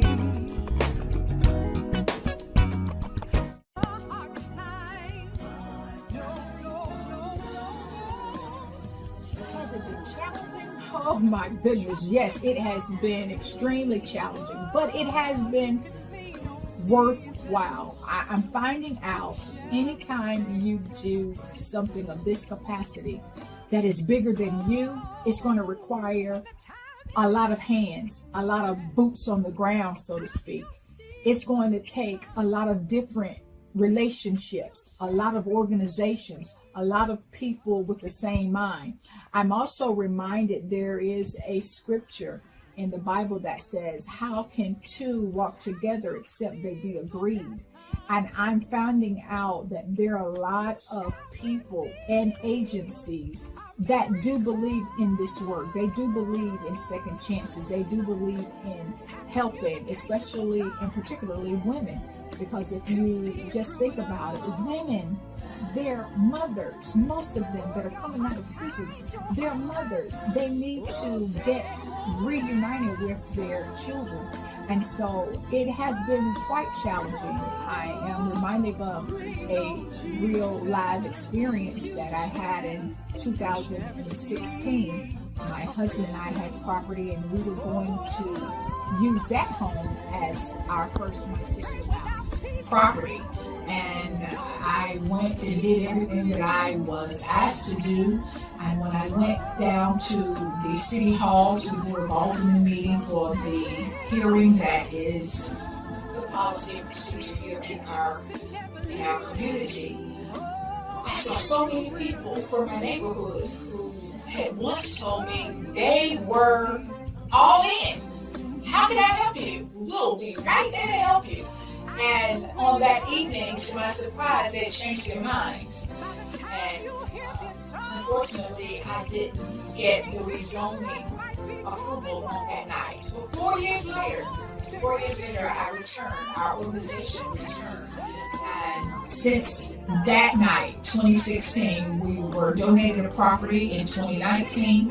And in February of 2020, we were able to get that property rezoned for the sole purpose of helping women who don't have anywhere to stay when they come out of prison.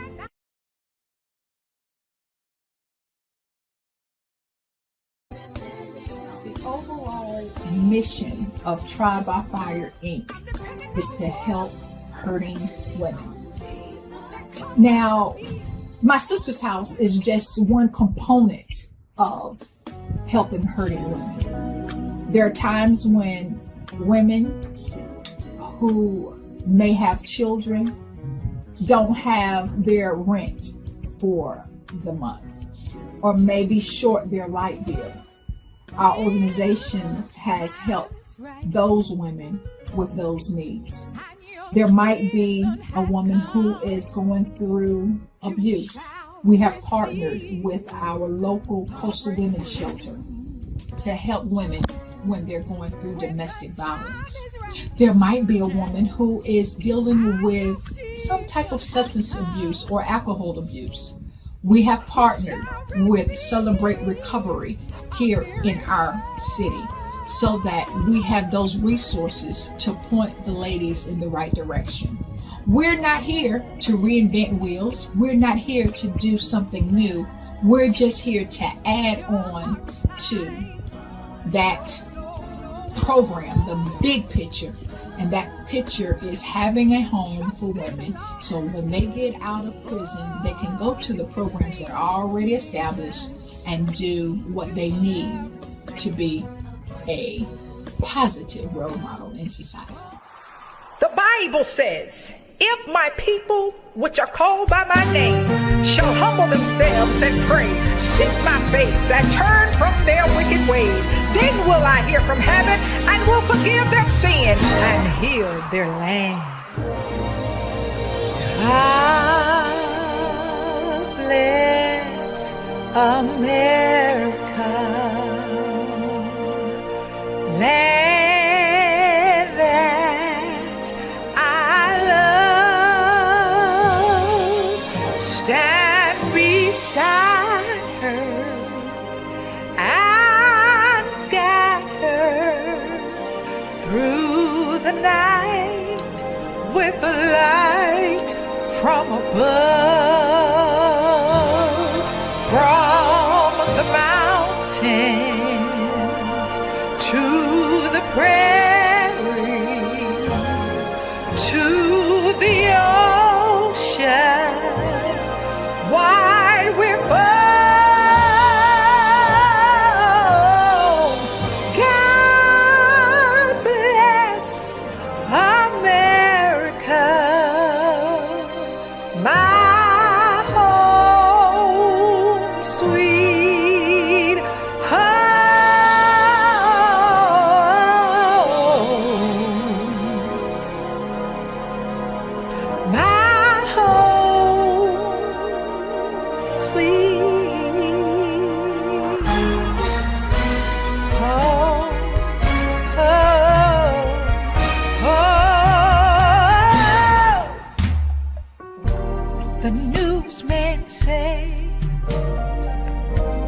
This had never happened before. The weatherman said it would take 100 years to happen or more. A hurricane and a pandemic in the very same year. What do we do now? Where do we go from here? We have said, God bless America. We have told you how beautiful you are. We have sung, God bless America. So now, America, bless God. Lift your hands right now where you are. America, bless God. Not open, not open. This is what I see. Closed barber shops, hair salons, and restaurants. Closed churches, all been a part of 2020. God has not given us this time to just play around. We gotta get ourselves ready when that first trumpet sounds. We have sung, God bless America, bless America. We have told you how beautiful you are, and you are. We have sung, God bless America. America, bless God. Oh, magnify the Lord with me. Let us, America, bless God. Red or blue, the votes are now in. Some say Trump, but it looks like Biden. We don't have to agree with who's commander-in-chief, but you have to bow, I have to bow, we all have to bow to the King of Kings, King of Kings. We have said, God bless America. We have told you how beautiful you are, and you are. We have sung, God bless America. Take your knee off our neck. America, bless God. Right where you are. Rayshard Brooks. America, bless God. Daniel. Oh, America, bless God. Come on, you can do it. Be kind to your neighbor. America, bless God. Check on the elderly. Help your friends and your enemies. America, bless God. Justice for one, justice for all. America, bless God.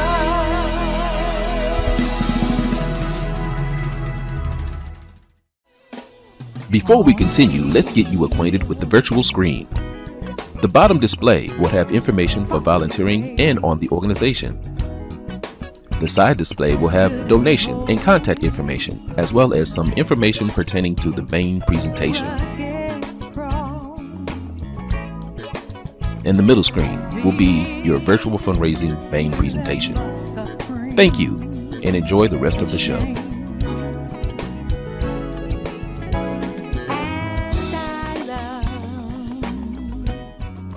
Stood in hope, rugged cross.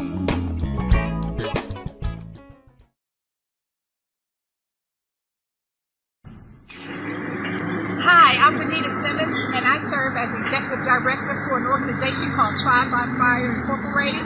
We're here today as one of our first official service days.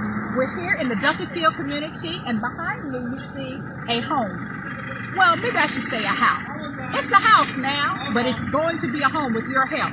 We have volunteers from the LS3P architectural firm from Raleigh. We have volunteers here in New Bern who come along today to help us with one purpose, to help make this house a home for women coming out of prison. Will you help us? We're counting on you.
So what we have here is the back kitchen area associated with the home.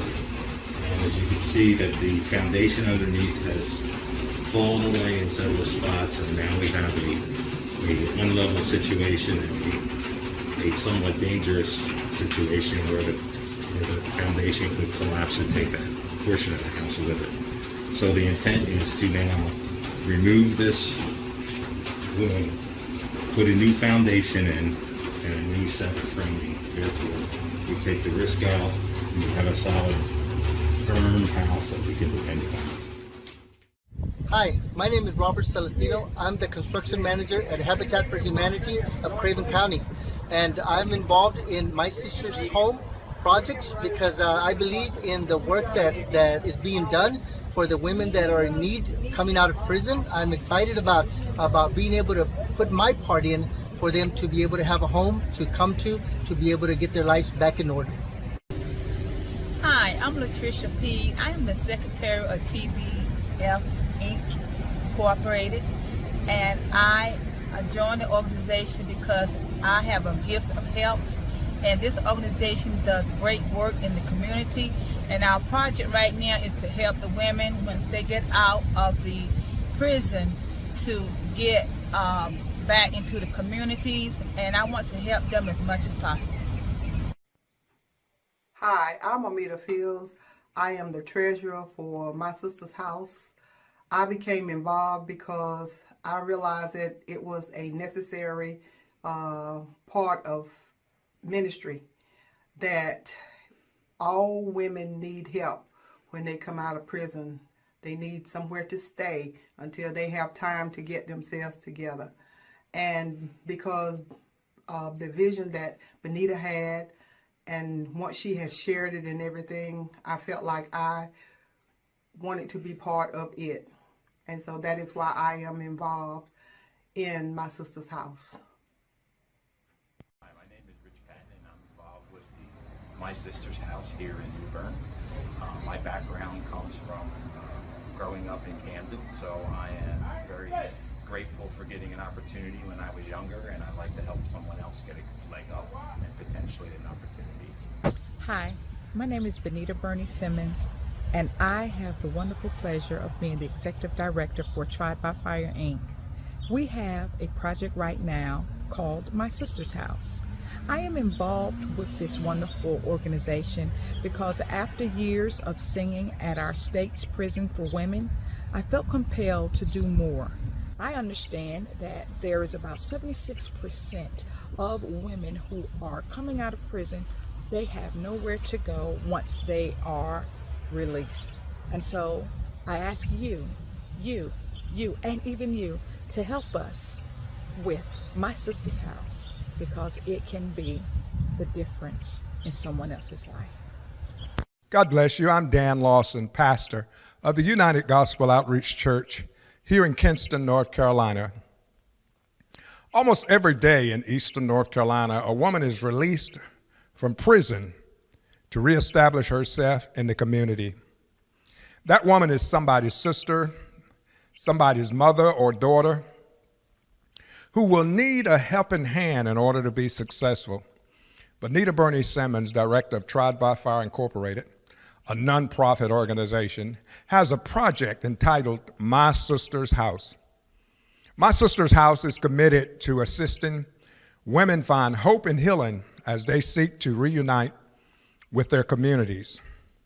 I've decided to be a partner with My Sister's House. My Sister's House needs partners and volunteers to join in and make a difference for women being released from incarceration. Why not call Bonita and you become a partner or supporter?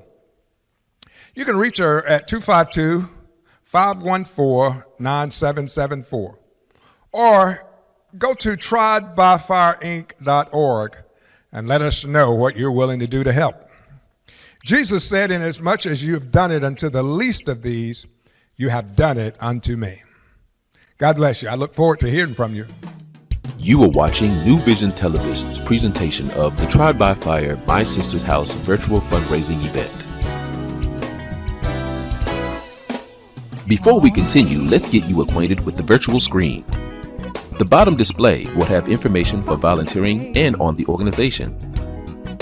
The side display will have donation and contact information, as well as some information pertaining to the main presentation. And the middle screen will be your virtual fundraising main presentation. Thank you, and enjoy the rest of the show.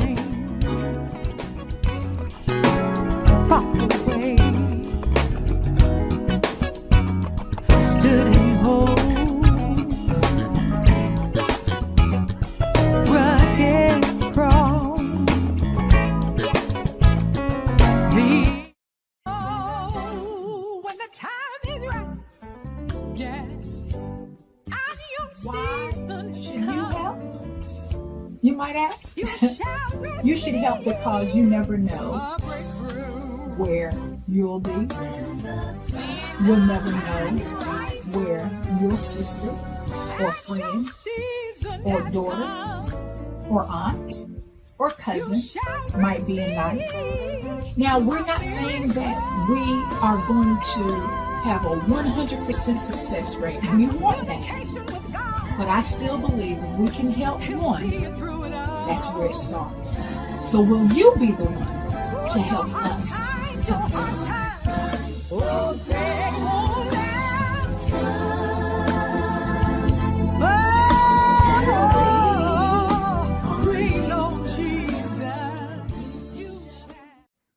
Hi, I'm sitting on the steps of a house. From the outside, looks like it has no hope. Has a lot of character. It's uninhabitable and in need of much repair. But that's where you come in. I'm Bonita Bernie Simmons, and this is the future home of My Sister's House. You shall receive a breakthrough. I represent a wonderful nonprofit organization called Tried by Fire, Inc.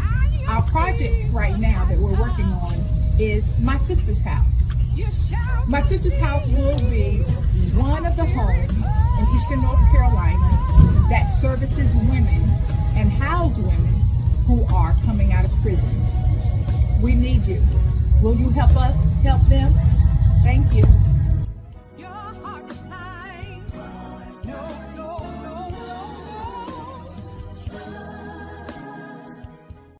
You are watching New Vision Television's presentation of the Tried by Fire My Sister's House virtual fundraising event.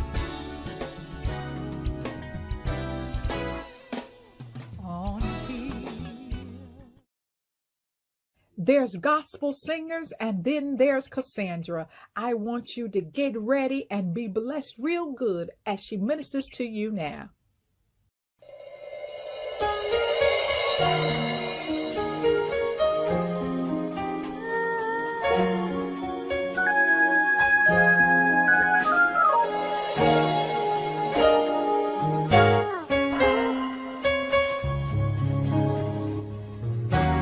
It's easy to give praise when it's alright, and everything is clearly black and white. But what about those gray and stormy days? The ones that seem to truly test your faith. What else can you do? What more can you say? Just to make it through the day. Say, no matter what, no matter where, no matter where, if nobody else is there, I know God is always there. And no matter why, I have to go through it, and no matter when, it's gonna be over. One thing's for sure, it's got to end, and no matter how He sees me through, I know I will. It's easy to give praise when He comes through, and everything is working out for you. But what about those days and nights you pray, and nothing ever seems to go your way? Well, this is what you do, this is what you say, that will help increase your faith. Say, no matter what, no matter why, no matter where I am, God is there, and no matter why I gotta go through, no matter when, this storm has got to end, no matter how He sees me through, I know I will. He's so worthy of the praise I give.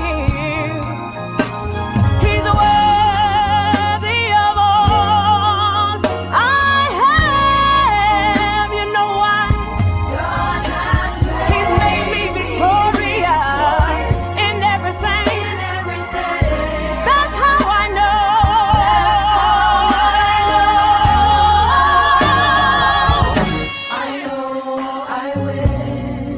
I can feel somebody's faith increasing. They've made a decision that today's the day I stop crying and I start giving praise to God.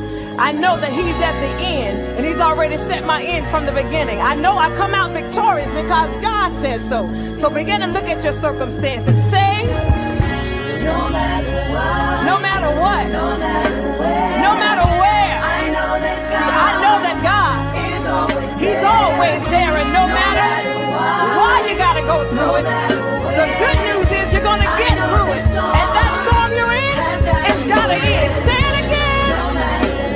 No matter what, no matter where you find yourself in life, you gotta believe within you, God is right there, and no matter why you have to go, press on through it, because at the end of the storm, there's your blessing. No matter what, no matter where, I know my God, He's always there, and no matter why, no matter when, I know this storm has got to end.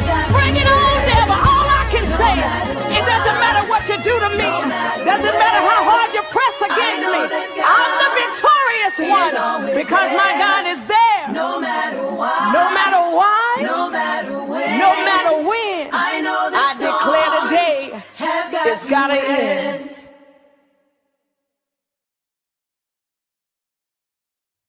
Well, hello there. Thank you for tuning in to our virtual fundraiser.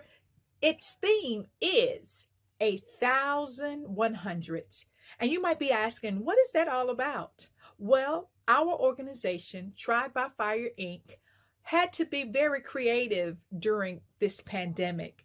And so we're believing that there are 1,000 of you that will donate $100 towards helping us renovate my sister's house. We've been donated a home. We've been working diligently to rehab this home for the sole purpose of having a home for women when they come out of prison. We're getting there. We're very close. So will you be one of the 1,000 to donate $100? Thank you. All donations are tax deductible. Thanks again. Enjoy the rest of the show. You are watching New Vision Television's presentation of the Tried by Fire My Sister's House virtual fundraising event.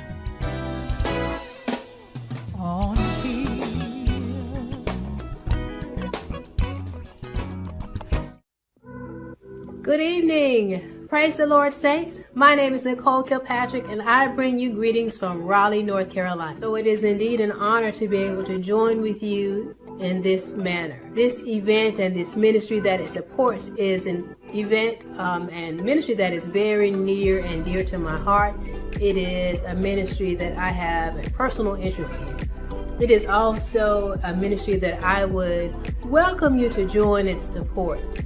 You may be wondering, well, who is this Nicole? Why is it important that she is coming to me in this manner and asking for my support for my sister's house and this ministry? Well, I'm glad you asked. I'll tell you just about that. So there are many things that are true about me. There are many things that could be said about me. You could say that I'm an African American. You can say I'm a woman. You can say I'm a minister of the gospel. You can say I'm a cousin, I'm a niece, I'm a clinical social worker. I am an Avon consultant and a travel agent. All of those things would be true. What's also true about me is that I am 0519477. That is the number that was assigned to me when I was incarcerated in what was formerly called the North Carolina Department of Corrections. So you see, that's why it's important for me to be able to share with you this evening, because I know firsthand exactly the struggles that a woman faces when she has been incarcerated and is now looking for housing. I want to share just briefly with you some of my experiences. When I was released in the beginning of 2010, I was fortunate in that I had a family member who allowed me to live with her for a while until I could get established and get on my feet. But of course there came a time when it was appropriate for me to leave her home and start out on my own. So I applied for a lot of different apartments, and I was told no more times than I would have ever imagined. One of the instances that sticks out the most to me was an apartment complex that I visited. Seemed like a perfect fit. It was in a good location. The price met my budget. I was able to, this looked like a perfectly good match for me. So I went in and was talking with a consultant, and of course the question came up about my background, and I was honest and explained to her what happened. And so she paused a moment and said, I need to check on a few things, I'll be right back. She left the room for a while, and I came back inside, and her response to me was, well, at this time we're not able to accept an application from you. You can come back and you'll be eligible in 2016. So this was in the end of 2010, and she was telling me that I was not eligible for that apartment until 2016, 6 years later. So what was I supposed to do in the meantime? That was something that was very difficult to hear, was not an easy experience for me, very frustrating, because between 2010 and 2016, I still needed to find housing. I still needed to have a place to live. But one thing we know is that our God always causes us to triumph, and He always has a ram in the bush for us. And so that I was actually able to find adequate housing that met my needs, and I was able to move into that place. And it actually turned out to be a better situation for me than that apartment would have been, and I thank God for that. However, in the meantime, that was a very frustrating period, and I know that my story is not unique. There are men and women who are released from jails and prisons on a daily basis who face the same struggle. And that's where ministries like My Sister's House come into play. They provide housing and shelter for people who would otherwise might actually end up on the streets. So that's why it's very important for me to support this ministry, and why I ask that you would join us in supporting as well. But you don't have to take my word for it. There are many other scriptures that we could call to mind that would support this as well. There's scriptures in Thessalonians that says that we have been entrusted with the gospel. We've also been given the grace of reconciliation. So what does that mean as a saint? What does that mean for us? How do we spread this ministry of reconciliation and this gospel that we've been entrusted with? That takes me to a passage that's probably very familiar to most of you. It's Matthew chapter 25. I'm just going to read a brief snippet of that for you for just a moment. So if you will go with me, we will start at verse 34. It says, "Then the king will say to those on his right hand, 'Come, ye blessed of my Father, inherit the kingdom prepared for you from the foundation of the world. For I was hungry, and you gave me food. I was thirsty, and you gave me drink. I was a stranger, and you took me in. I was naked, and you clothed me. I was sick, and you visited me. I was in prison, and you came to me.' Then the righteous will answer him, saying, 'Lord, when did we see you hungry and feed you, or thirsty and give you drink? When did we see you a stranger and take you in, or naked and clothe you? Or when did we see you sick or in prison and come to you?' And the king will answer and say to them, 'Assuredly I say to you, inasmuch as you did it to one of the least of these, my brethren, you did it to me.'" So with that scripture, we know that the Lord has called us to be his hands and feet. From this parable, if you're following scripture, we know that this was the time that Jesus went on to the cross. From the cross, he went to the grave, and from the grave, he rose again and ascended with the Father. Once he ascended, he sat down. Why did he sit down? Because his work was finished. When his work on earth was finished, the baton was passed to us, those who are here on earth. Our work is not finished. We've been given the challenge and the mandate to feed and to clothe, to house and to visit. You have an opportunity to feed and to clothe and to house and to visit. So I ask you tonight, are you willing to accept the baton? Will you take up the challenge? Will you finish the work that our Lord has started? The Lord is counting on you, and so are these men and women who are returning back into the community. Thank you for allowing me to share with you this brief moment, and I pray that you will join me and continue to support Benita and My Sister's House. Support her with your time, with your gifts, with your abilities, and with your finances.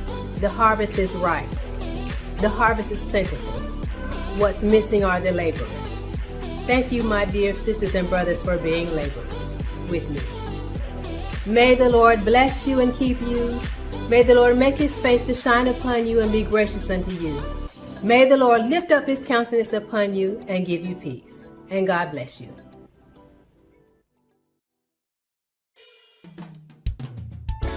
You are watching New Vision Television's presentation of the Tried by Fire My Sister's House virtual fundraising event. He's been real good to me. I don't know about you. I am going to be a witness wherever I go. Where you are, why don't you just put your hands together like this? Hallelujah. Oh, yes, I will. Gotta tell somebody what God has done for me. I'll be a witness. Oh, yes, I will. Yes, I will. I'll be a witness. Oh, yes, I will. Let me tell you what it is. He woke me up this morning, started me on my way, put food on my table, and let me see one more day. I gotta tell everybody what the Lord's done for me. He saved my soul and gave me the victory. I'll be a witness. You can't tell it, you gotta let me tell it. What the Lord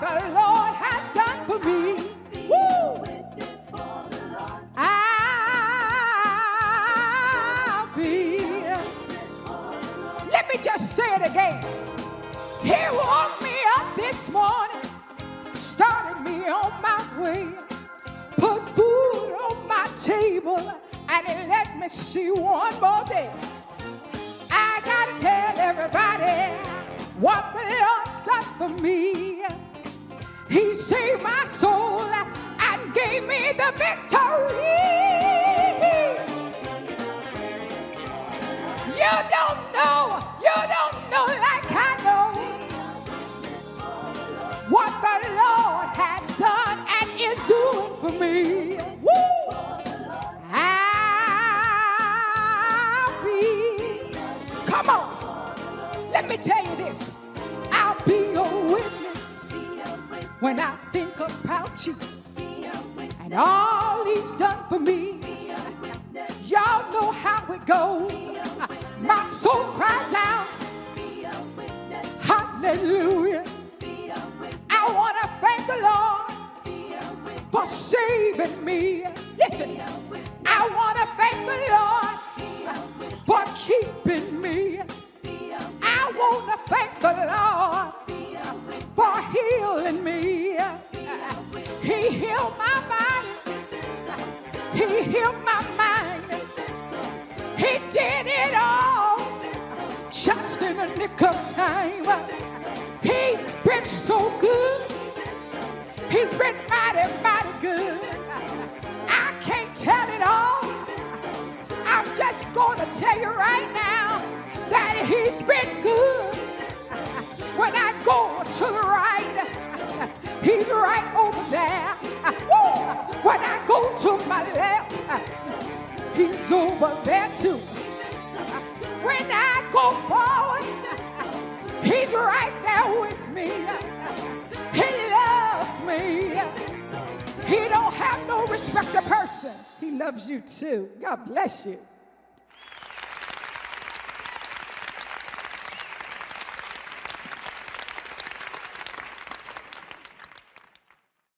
Hi, I'm Benita Simmons, and I'm a part of Tried by Fire Inc. I am so very thankful that you tuned in to our virtual fundraiser. I am asking you at this time to share this video. And not only share this video, can you please log on to our website, www.triedbyfireinc.org, and share your time, your talent, your skill set, and yes, even your money. This organization has a wonderful project called My Sister's House, and we need you to make this house a home. Inasmuch as you do it unto the least of these, you're doing it as unto a home. Regardless of your faith, regardless of your denomination, everyone needs a place to stay.